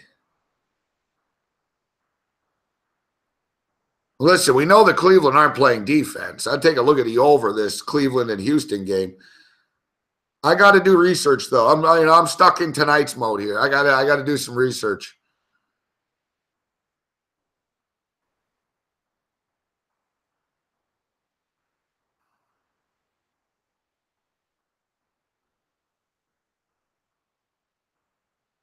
Let's see what is going on in hockey tomorrow.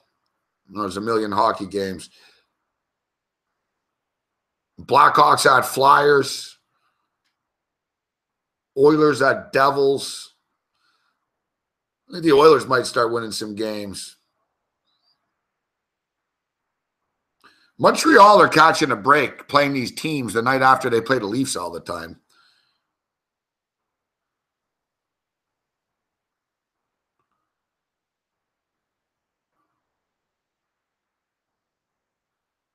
Red Wings and Flames. Flames Vancouver and Anaheim.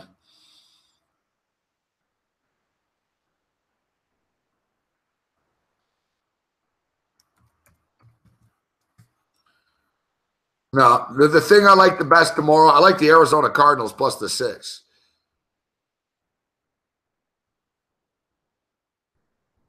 I've talked myself into the Cardinals, and I'm not turning back. Like Homer Simpson, Marge, I'm putting my foot down. I'm putting my foot down.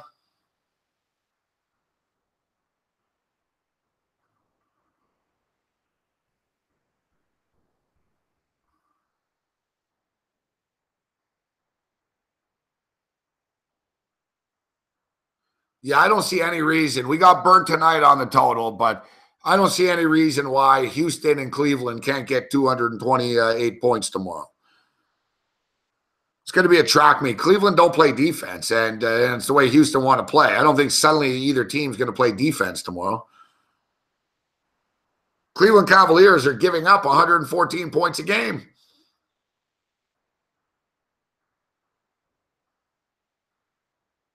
Look, they just beat Milwaukee 124-19. Against Atlanta, it was 117-115. They're routinely getting into the 230s, Cleveland, right now. And that's against the Hawks and the Bucks. Now you got a nationally televised game against the Houston Rockets. I'll be Johnny Public. I'll fucking grab you over.